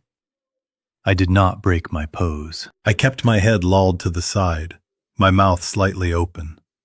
But my hand moved under the heavy wool blanket on my lap. I pulled out a small black USB drive. It was no bigger than a stick of gum, but it contained the weight of a sledgehammer. Inside were the video of Monica poisoning the milk, the audio recording of Dr. Blackwood confessing to the murder plot, and the financial records of Daniel embezzling the pension fund. "I am going to drop it in the trash can," I mumbled, keeping my eyes fixed on the wall. "It is inside a crumpled tissue." Samantha moved the cleaning cart closer. She picked up the small wastebasket next to my bed. With a practiced sleight of hand, she fished out the tissue containing the drive and slipped it into the pocket of her apron. "I got it," she said, her voice tight. "The FBI is on standby. We have a team 2 blocks away. We can take them down now, Jack. Just say the word and I will walk out of here and come back with a SWAT team." I shook my head slowly. "Not yet. The investors are coming tonight. He is selling them land he doesn't own. If you arrest him now, he claims it is a misunderstanding. If you arrest him after he takes their money, it is federal fraud on a massive scale. We wait for the party." Samantha looked at me, her eyes wide behind the fake glasses. "Jack, you are cutting it close. If they give you that tea—" "I won't drink it," I whispered. "Go. Get that evidence to Miller. Make sure the warrant is signed. Tonight, we end this." She nodded once, squeezing my hand briefly. A violation of her role as a maid, but a necessary human connection. Then she stood up and resumed her scrubbing. As the door opened and Monica poked her head in to check on the progress, Samantha was just a nameless cleaner wiping down a mirror. She walked out of the room carrying the evidence that would destroy my son, leaving me alone to face him one last time. The transformation was grotesque. By 7 o'clock, the sanctuary I had built for my family had been turned into a carnival of greed. Valets were parking Bentleys and Porsches on the lawn, crushing the winter hydrangeas Beatrice had planted with her own hands. Inside, the air was thick with the smell of expensive perfume and the predatory hum of deal-making. Daniel had spared no expense. There were servers circulating with trays of caviar and a string quartet playing in the corner, trying to give this emergency liquidation a veneer of sophistication. But I knew what this was. It was not a gala. It was a fire sale. I sat in my wheelchair, positioned near the grand staircase, like a piece of antique furniture on display. Daniel had dressed me in a suit that hung loosely on my frame and placed a glass of water in my hand, which I allowed to tilt dangerously to the side, spilling drops onto the floor to maintain my facade. The guests walked past me, offering pitying glances or ignoring me entirely. To them, I was already a ghost. I heard snippets of their conversations.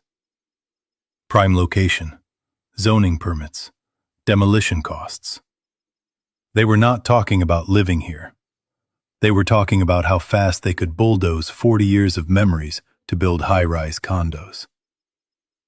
Daniel was in his element, or so he thought. He moved through the crowd with a manic energy, his laughter a little too loud, his handshakes a little too firm.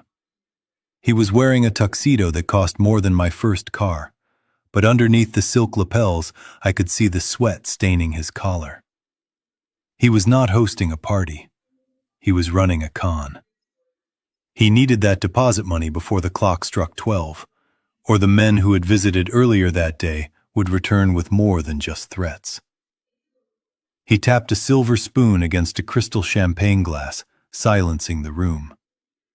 The chatter died down, and all eyes turned to the fireplace, where Daniel stood with his arm around Monica. "Lady and gentlemen," he announced, his voice booming with a charisma I had never seen in him before. "Thank you for coming on such short notice.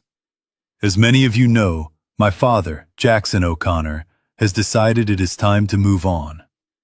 His health is failing, and his greatest wish is to see this land developed into something modern." He gestured toward me with a sad, devoted smile. "We are doing this for him, to secure his care and his legacy." The lie slid out of his mouth so easily it almost sounded like truth.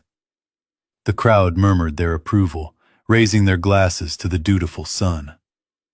Daniel continued, his eyes scanning the room desperately. "We are opening the floor for a silent auction. The winning bid will be announced at 11:30. We require a 10% non-refundable deposit wired immediately upon acceptance. This is a rare opportunity to own a piece of Chicago history." I gripped the armrest of my chair under the blanket. 10%. That would be exactly enough to pay off the syndicate and buy him a plane ticket out of the country. He was selling his birthright to pay for his sins. I watched the investors pull out their phones, checking their bank accounts, ready to transfer millions based on a fraudulent claim. "Enjoy your speech, Daniel," I thought, feeling the cold weight of the remote control in my pocket.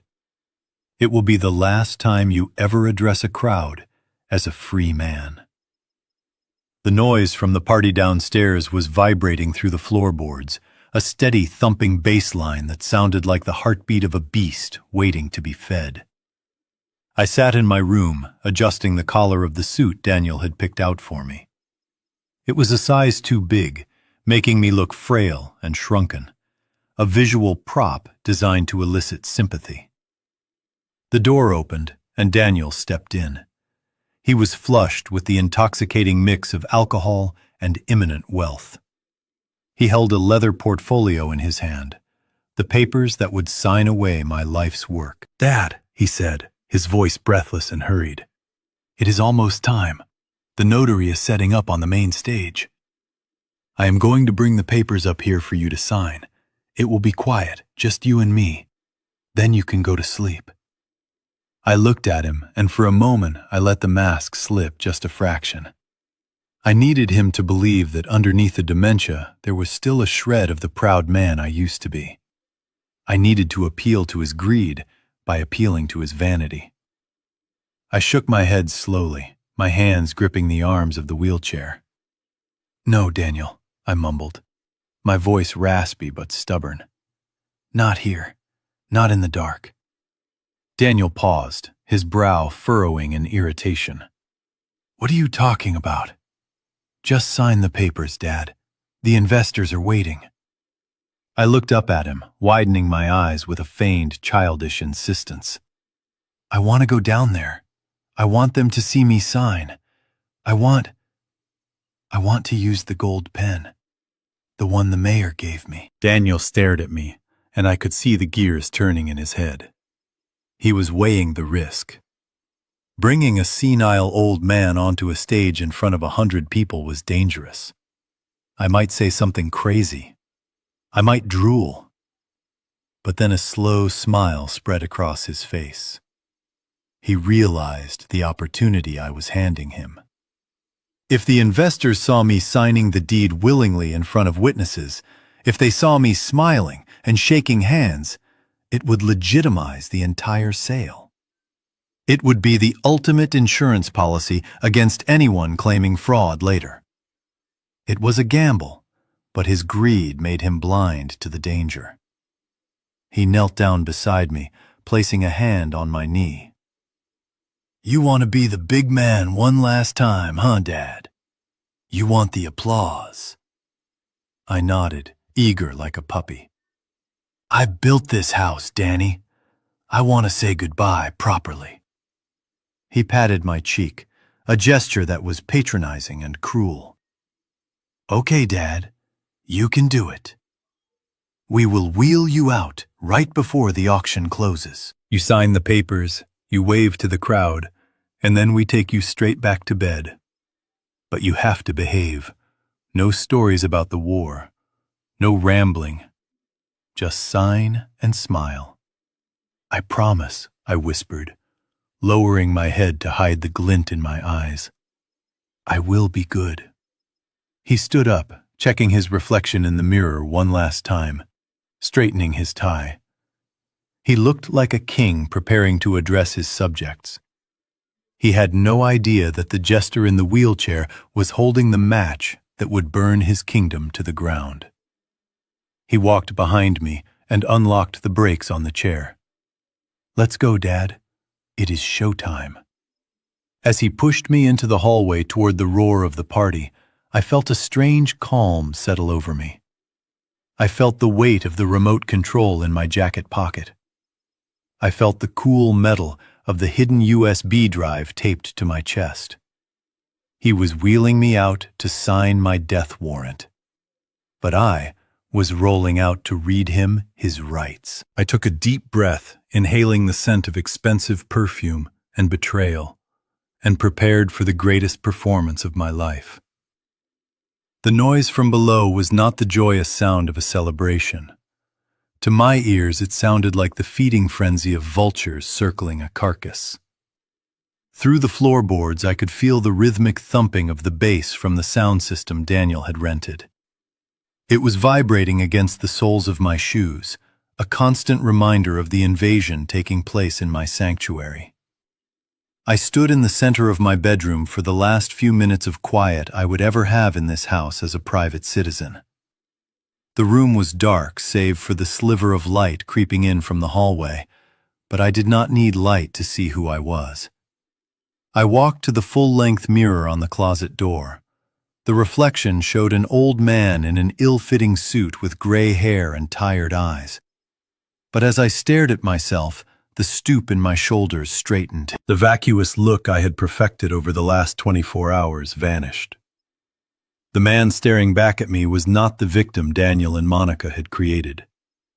He was Jackson O'Connor.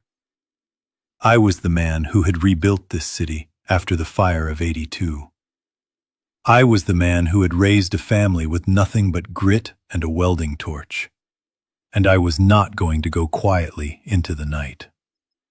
I reached up and undid the sloppy knot Daniel had tied around my neck.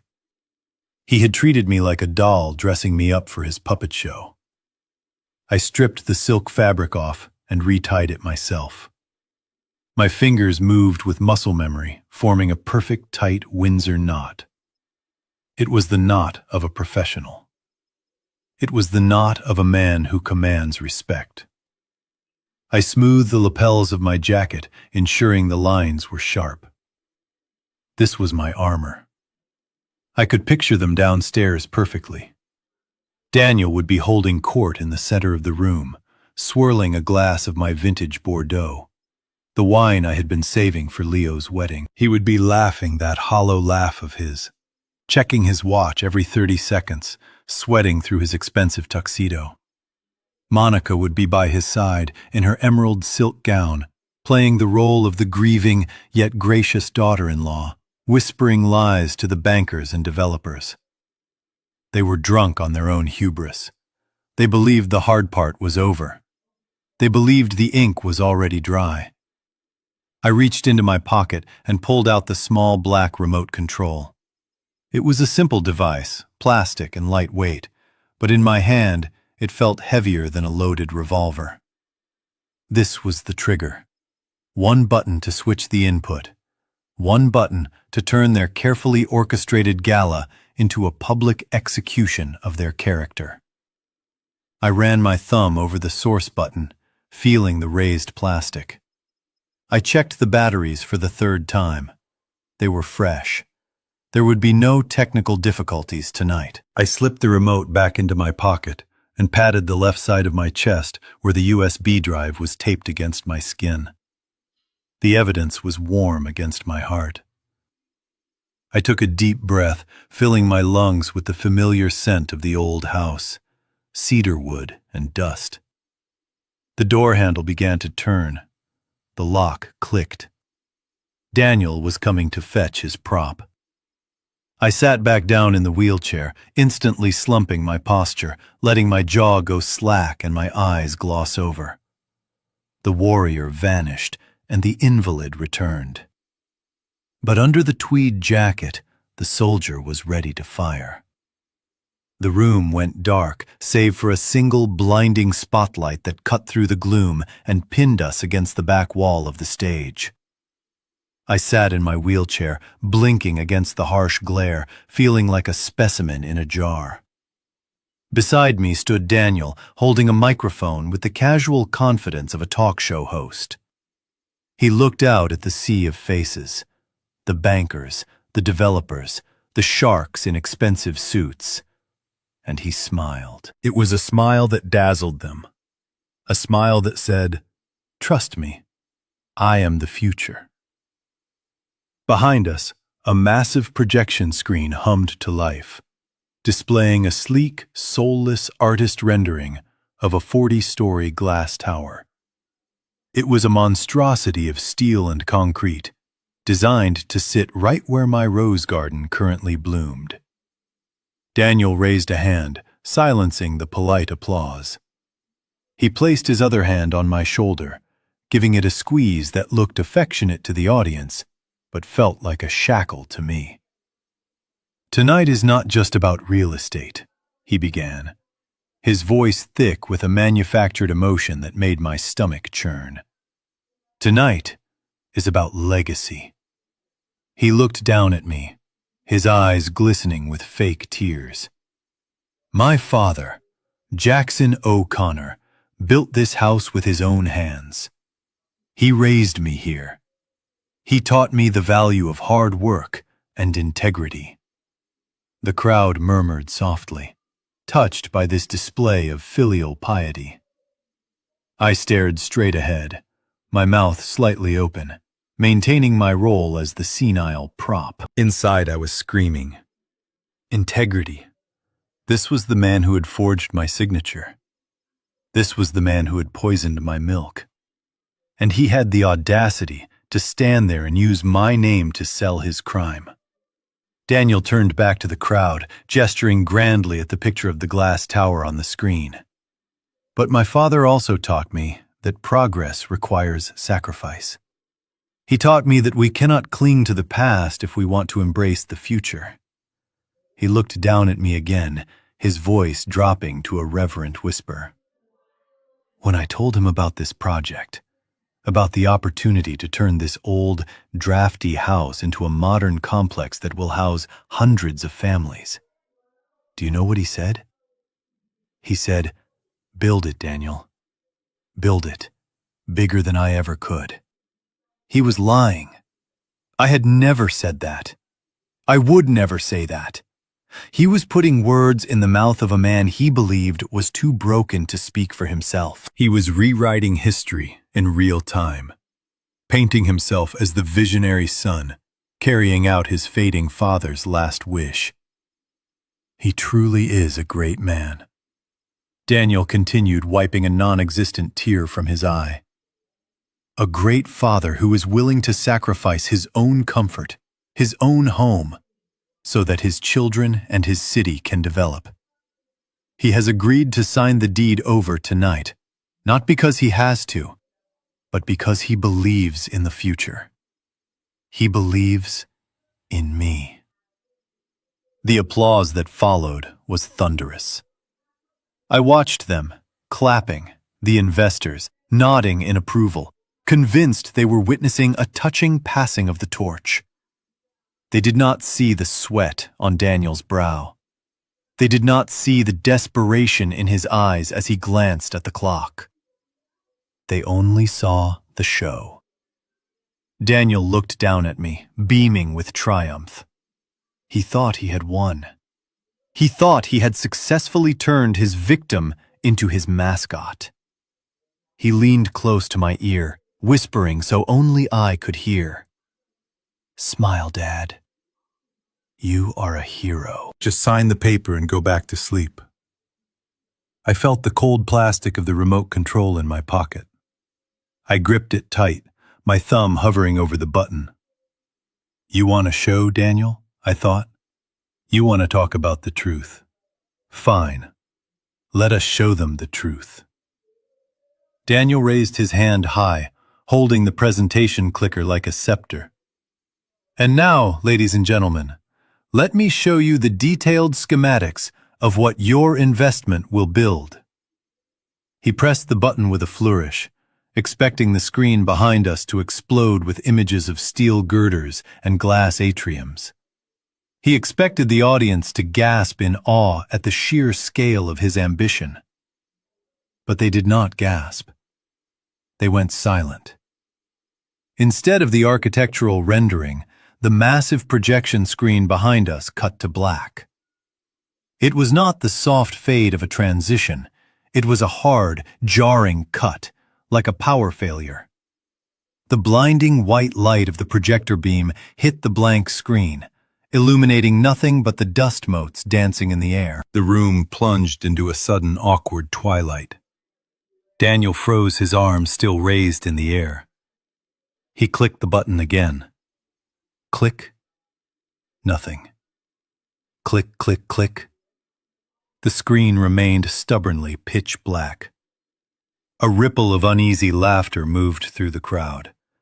The investors shifted in their chairs, glancing at each other. Nothing kills the momentum of a multi-million-dollar pitch faster than a technical glitch. Daniel lowered his hand, his smile tightening into a grimace. "Apologies, everyone," he said, his voice climbing an octave. "It seems we are experiencing some technical difficulties. Just a moment." He turned his head toward the back of the room, glaring up at the projection booth hidden in the shadows of the mezzanine. "Leo," he barked into the microphone, forgetting for a second that he was supposed to be the benevolent father. "Leo, wake up and fix the slide. Press the next button." I sat in my wheelchair, my heart hammering against my ribs.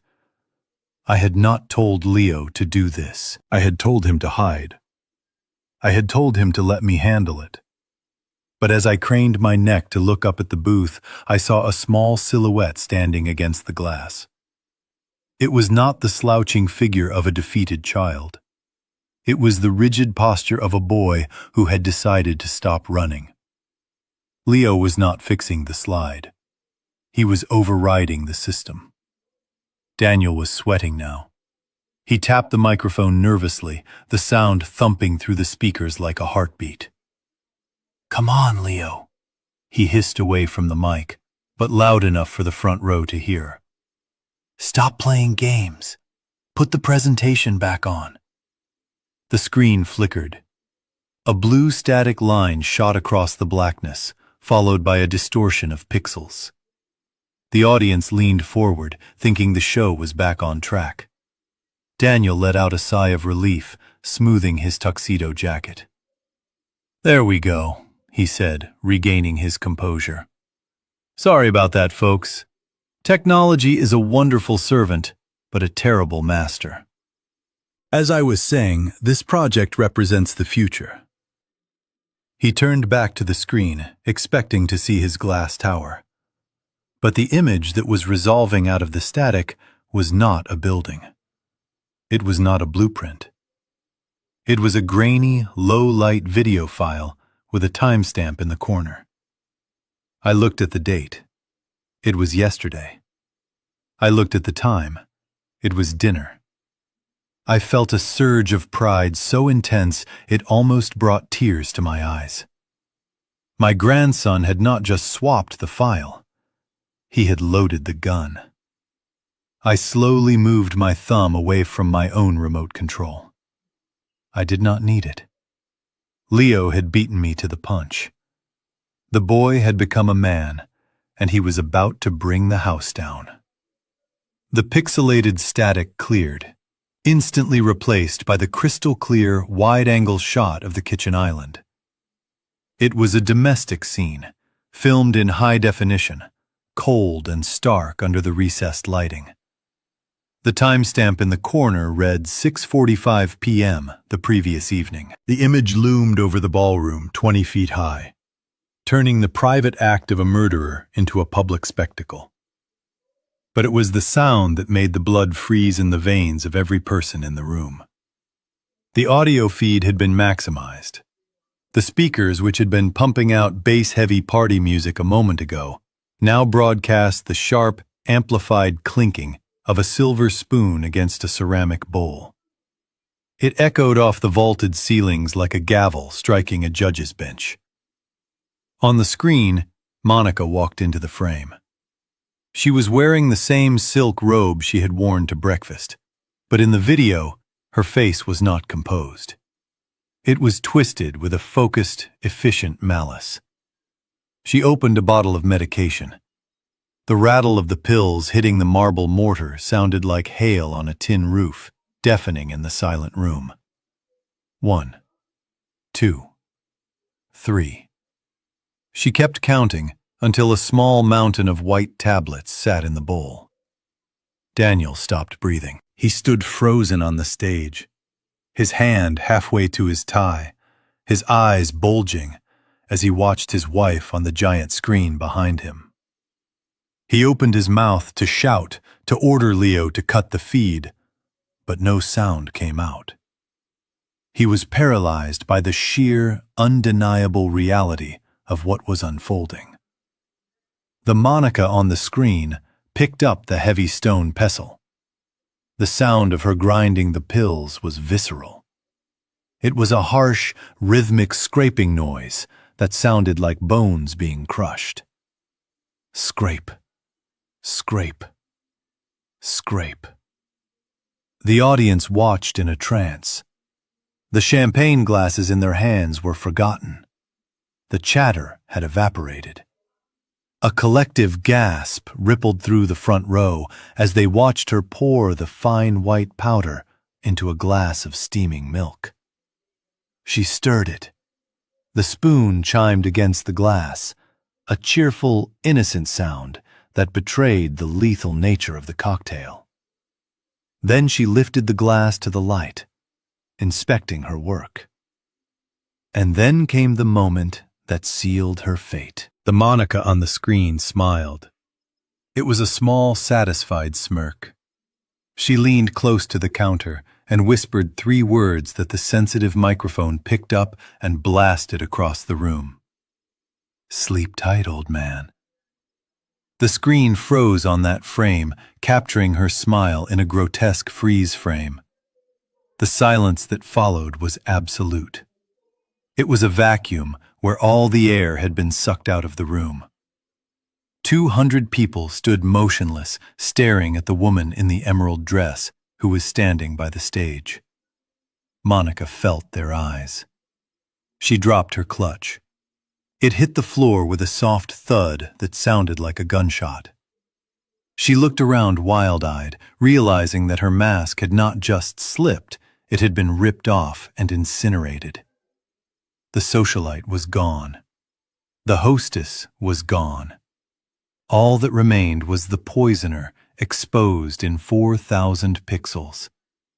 The image of Monica holding the poisoned milk faded to black, leaving the ballroom in a state of suspended animation. No one moved. No one spoke. The air was so thick with tension that it felt hard to breathe. Daniel stood on the stage, his mouth opening and closing like a fish pulled from water, his face draining of color until he looked like a wax statue.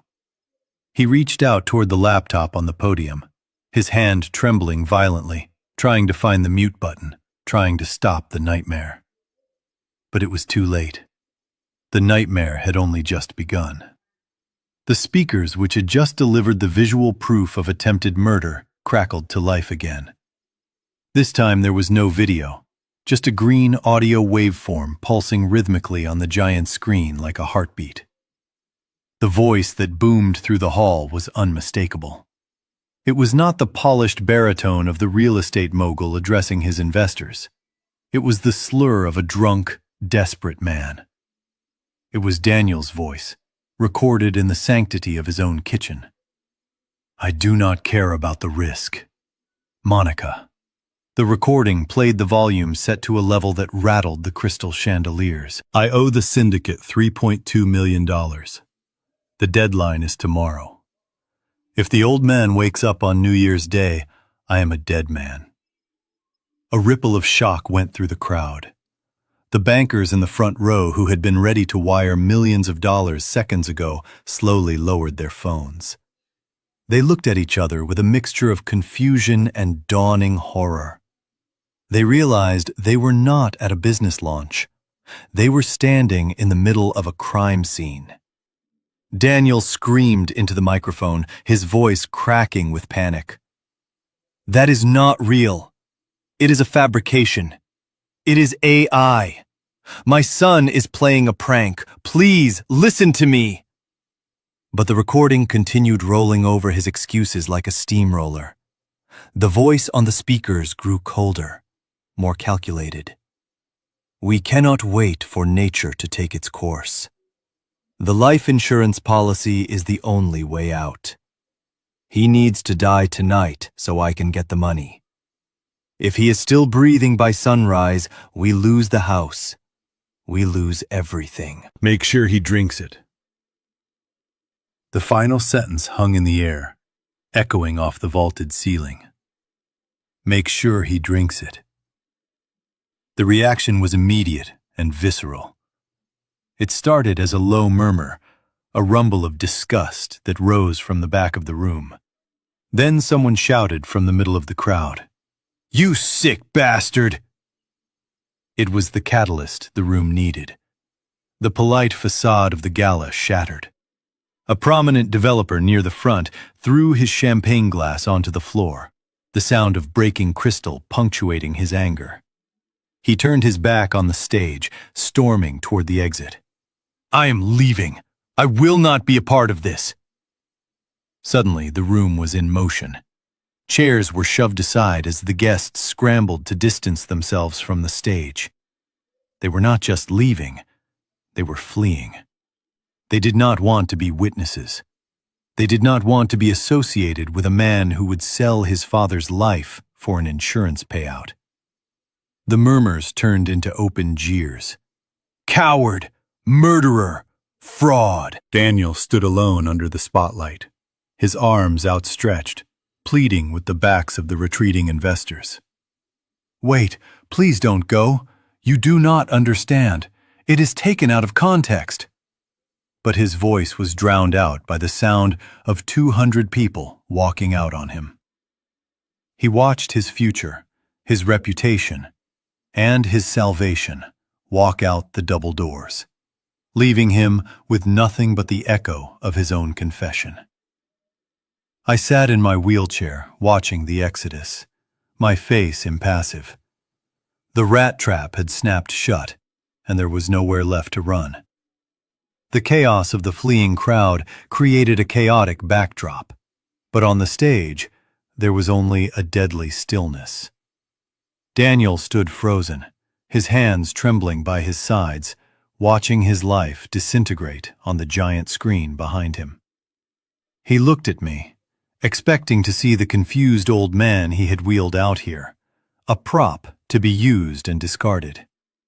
He expected me to be cowering in my chair, frightened by the noise and the anger of the mob. I locked the brakes on the wheelchair with a loud, decisive click. I placed my hands flat on the armrests, pushing down with a strength that had bent steel beams in my youth. I did not struggle. I did not wobble. I rose from that chair like a king rising from a throne he had briefly vacated. My spine uncurled the stoop I had feigned for 24 hours, vanishing in an instant. I stood to my full height of 6 feet 2 inches. I buttoned my jacket, my fingers steady and sure. The tremor was gone. The confusion was gone. The only thing left in my eyes was a cold, hard clarity.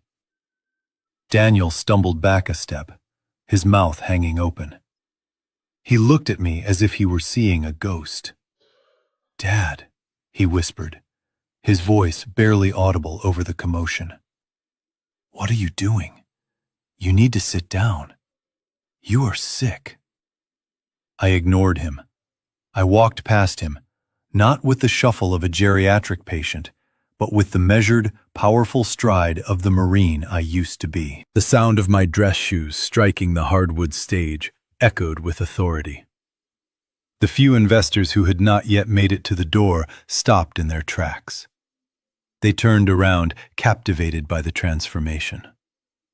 They saw the man who had built this city standing tall amidst the ruin of his son's reputation. I reached out and took the microphone from the stand. It felt heavy and good in my hand. I looked out at the room, at the overturned chairs and the spilled champagne, at the greedy men who had come to feast on my misfortune. "Gentlemen," I said, my voice booming through the speakers, deep and resonant. "I apologize for the interruption. You seem to be in a hurry to leave, but I believe there is one final piece of business to clarify." The room went silent. Even the people in the back stopped to listen. "You came here tonight to bid on a legacy," I continued, my eyes locking with the syndicate leader who was standing near the exit. "You came with your checkbooks, ready to carve up my life's work. You were told that I was a senile old man, ready to sign away his history for the sake of progress. You were told that this property was for sale to the highest bidder." I turned slowly to face Daniel. He was shaking now, tears of panic streaming down his face. I looked at him with no pity, only disappointment. "It is a shame," I said, turning back to the crowd, "because you have been misled. You cannot buy this house. The deed you were about to bid on is worthless. This house does not belong to me anymore, and it certainly does not belong to him." I reached into my inner pocket and pulled out a folded legal document. I held it up to the light. "I transferred the title of this estate into an irrevocable trust for my grandson Leo 3 years ago.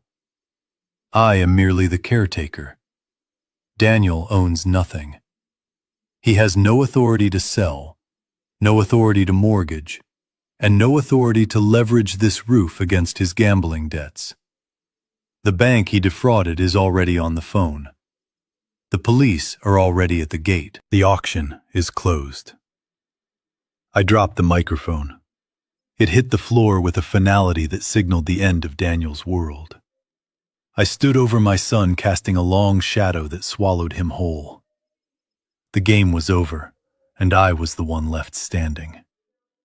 I watched the blood drain from Daniel's face as he stared at the document in my hand. He reached for it, his fingers clawing at the air like a drowning man reaching for a lifeline. I let him take it. He needed to see the seal. He needed to see the signature. He needed to read the fine print that turned his multi-million-dollar empire into dust.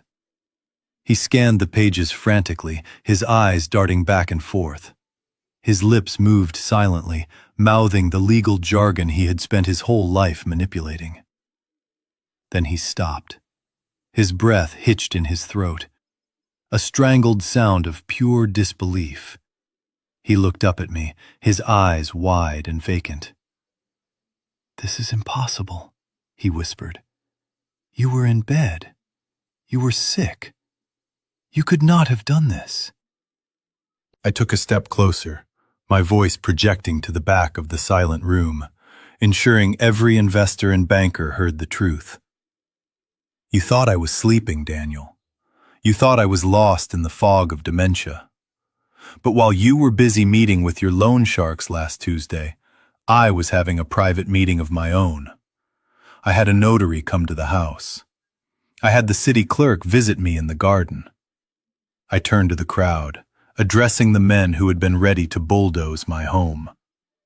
"You cannot build your glass tower here. You cannot dig up these foundations. Because as of 7 days ago, this entire estate does not belong to the O'Connor family anymore.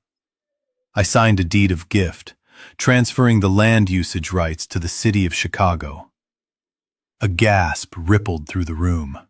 The syndicate leader near the door narrowed his eyes, realizing his collateral had just evaporated. I pointed to the floor beneath my feet. This house will remain as a historical landmark. But the grounds, the gardens, the acreage you wanted to pave over, it is now legally designated as the Beatrice O'Connor Memorial Park. It is public land. It belongs to the people. It belongs to the children of this neighborhood. I looked back at Daniel, who was trembling so violently the papers slipped from his fingers and scattered on the stage floor. You are not holding an auction, son. You are attempting to sell a public park to private developers. That is not just a breach of contract. That is criminal fraud. You are trying to sell the city's property. The realization hit the room like a physical blow. The investors were not just angry, they were horrified. They had almost been accessories to a massive swindle. One by one, they turned on Daniel. The murmurs of admiration from earlier turned into a chorus of accusations. He lied to us. Call the police. Get the lawyers on the phone. Daniel fell to his knees amidst the scattered papers. He grabbed the deed, trying to tear it, trying to destroy the reality of what he had done. But the heavy bond paper would not rip. He looked up at me, tears streaming down his face, mixing with the sweat and the snot of a broken man. Why, Dad? Why would you do this? We could have been rich. I looked down at him, feeling a profound sadness where my anger used to be. We were already rich, Daniel. We had a home. We had a family. We had a name that meant something. But you spent it all. You spent your honor. You spent your son's trust. And now, you have spent your freedom. I turned my back on him, facing the blinding lights of the exit. The sirens were getting louder now.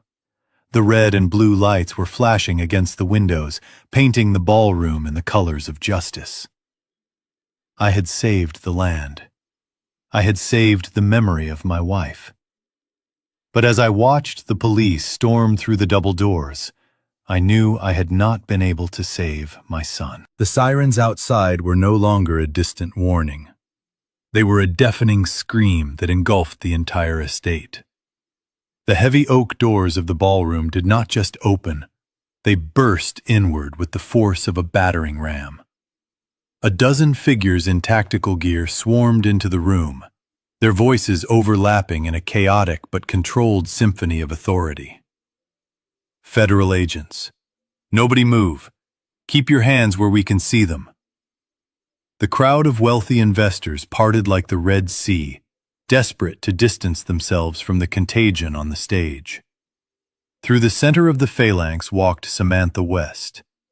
She had shed the gray housekeeping uniform and was back in her power suit, her face set in a mask of grim satisfaction. Beside her walked Chief Miller, his hand resting on his holster, his eyes scanning the room for threats. They were not here to negotiate. They were here to clean house. Samantha marched straight toward the stage. She did not look at me. Her focus was entirely on the man kneeling on the floor amidst the scattered papers. Daniel looked up, his eyes blinded by the tactical lights. He tried to stand, to summon some shred of his former arrogance, but his legs refused to cooperate. Two agents grabbed him by the arms, hauling him up with zero gentleness.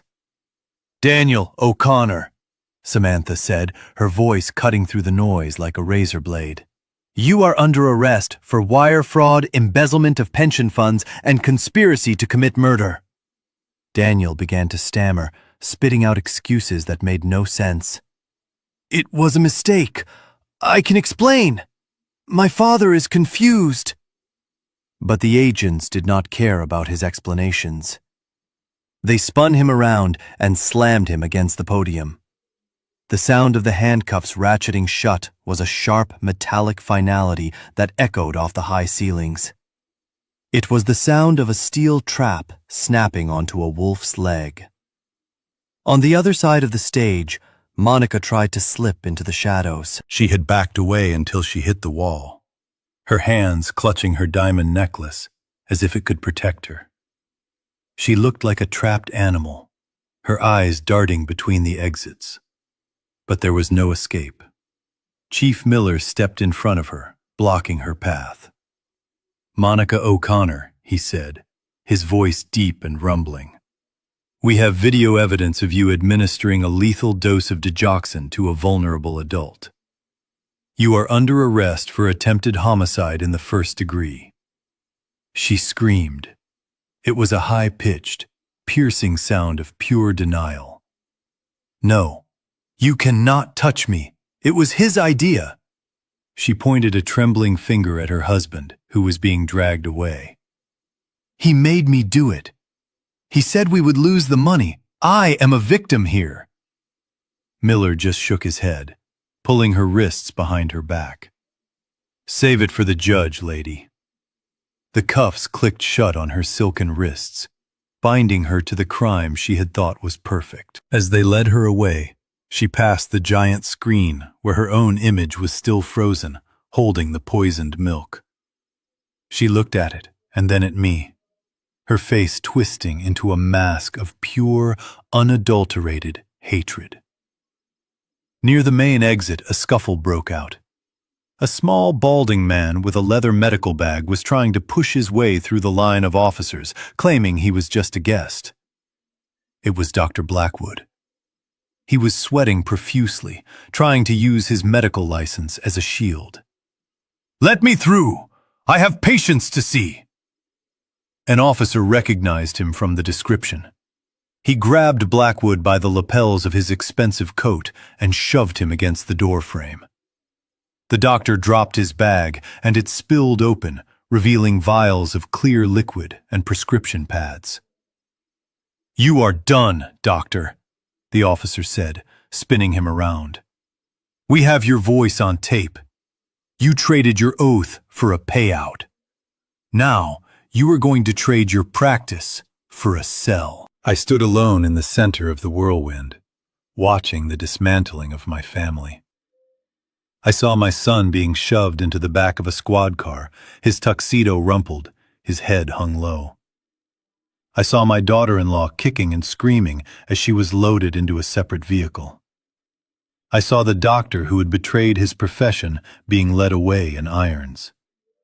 The room was emptying out, leaving only the overturned chairs and the spilled wine that looked like blood on the floor. Samantha walked up to me. She did not smile. She reached out and gently took my hand. "It is over, Jack," she whispered. "We got them." I looked at her, and then at the empty stage. I had won. I had saved the house. I had saved the money. But as I looked at the flashing lights reflecting off the walls, I did not feel like a victor. I felt like a survivor of a shipwreck, standing on the shore, watching the debris of my life wash away. It was over, but the silence that followed was heavier than the noise. The flashing red and blue lights of the police cruisers cut through the snowy darkness, creating a strobe effect that made the scene look like a disjointed nightmare. The peaceful silence of the estate had been replaced by the crackle of radios and the slamming of car doors. I stood on the porch, wrapping my coat tighter against the biting wind, watching the final act of my son's tragedy unfold. Daniel was being led down the stone steps he had once walked up with such pride. He was not walking like a king anymore. He was slumped forward, his expensive tuxedo rumpled and stained, his wrists bound behind his back in steel cuffs that gleamed under the tactical lights. The crowd of investors and neighbors had been pushed back behind a yellow police tape, but they were not the only audience tonight. Parked just beyond the perimeter of the police barricade was a matte black sedan with tinted windows. The engine was running, sending plumes of white exhaust into the freezing air. Leaning against the hood of the car was the heavy-set man who had visited my home earlier that day. The man who had spat on my rug. The man who represented the $3.2 million debt that Daniel had failed to pay. He was not running from the police. He stood there with a terrifying calmness, smoking a cigarette and watching his investment being hauled away. He was not afraid of the law, because he operated in a world beneath it. Daniel saw him. As the officers guided him toward the back of the patrol car, Daniel lifted his head. His eyes locked onto the figure by the black sedan. In that split second, the color drained from my son's face, leaving him gray and corpse-like. He stopped moving, planting his feet in the snow, resisting the officers not out of defiance, but out of sheer terror. He realized in that moment that prison was not going to be a sanctuary. The syndicate leader took a slow drag from his cigarette and exhaled a cloud of smoke. He did not yell. He did not make a scene. He simply looked at Daniel and tapped his wrist where a watch would be. Then he offered a small, cold smile and drew a thumb across his throat. It was a gesture so subtle that the police officers didn't even notice it. But for Daniel, it was a death sentence louder than any judge could pronounce. Daniel began to scream. It was a primal sound of desperation. "Officer, please do not put me in there. You do not understand. They have people inside. They will kill me. I need protective custody. Please listen to me." The officer just pushed his head down, forcing him into the back seat of the cruiser. "You can discuss your safety concerns with the public defender," the officer said, slamming the door shut. I watched through the glass as Daniel pressed his face against the window, his eyes wild with panic, staring at the black sedan. He knew what I knew. He knew that debts to men like that do not vanish just because you are incarcerated. The interest rates in prison are paid in blood and broken bones. He had borrowed money from the devil to kill his father, and now the devil had come to collect his due. The black sedan shifted into gear. The syndicate leader got into the car and drove away, slowly disappearing into the night. He did not need to chase Daniel. He knew exactly where Daniel was going. I looked at the police car as it began to pull away. My son was going to a place where money meant nothing and survival cost everything. He had wanted to inherit my life, but instead he had inherited a lifetime of looking over his shoulder. I felt a cold, hollow ache in my chest. I had saved my life, but I had watched my son's soul get repossessed. The retribution was total. The hell he had tried to create for me was now the cage he would live in forever. The horizon was a thin line of burning gold, separating the dark ocean from the pale morning sky. The air here smelled of salt and freedom, a sharp contrast to the antiseptic smell of the hospital and the stale scent of betrayal that had choked the life out of my house in Chicago. I sat in the stern of the small white fishing boat, watching the gentle swell of the Atlantic lift us up and set us down. The rhythm of the waves was soothing, a natural lullaby that had finally quieted the noise in my head. Leo sat in the bow, his legs dangling over the side, holding his fishing rod with a focus that reminded me of myself at his age. He was wearing a bright yellow t-shirt and a baseball cap, his skin tanned from weeks in the sun. He was not looking over his shoulder anymore. The shadows that had haunted his eyes for months were gone, burned away by the Florida heat. He was just a boy again. He was no longer the frightened witness hiding in a closet, or the tech genius hacking a presentation. He was just a grandson, waiting for a fish to bite. I took a deep breath, filling my lungs with the warm, humid air. My heart beat steady and strong in my chest, the poison fully flushed from my system. The doctors said it was a miracle I recovered so well, but I knew it was not medicine that saved me. It was purpose. I had a reason to live now. I had a responsibility to this boy who had risked everything to save an old man. The mansion was gone from my life now. The lawyers told me the city had already begun the conversion. The ballroom where Daniel had tried to sell my legacy was being turned into a public library.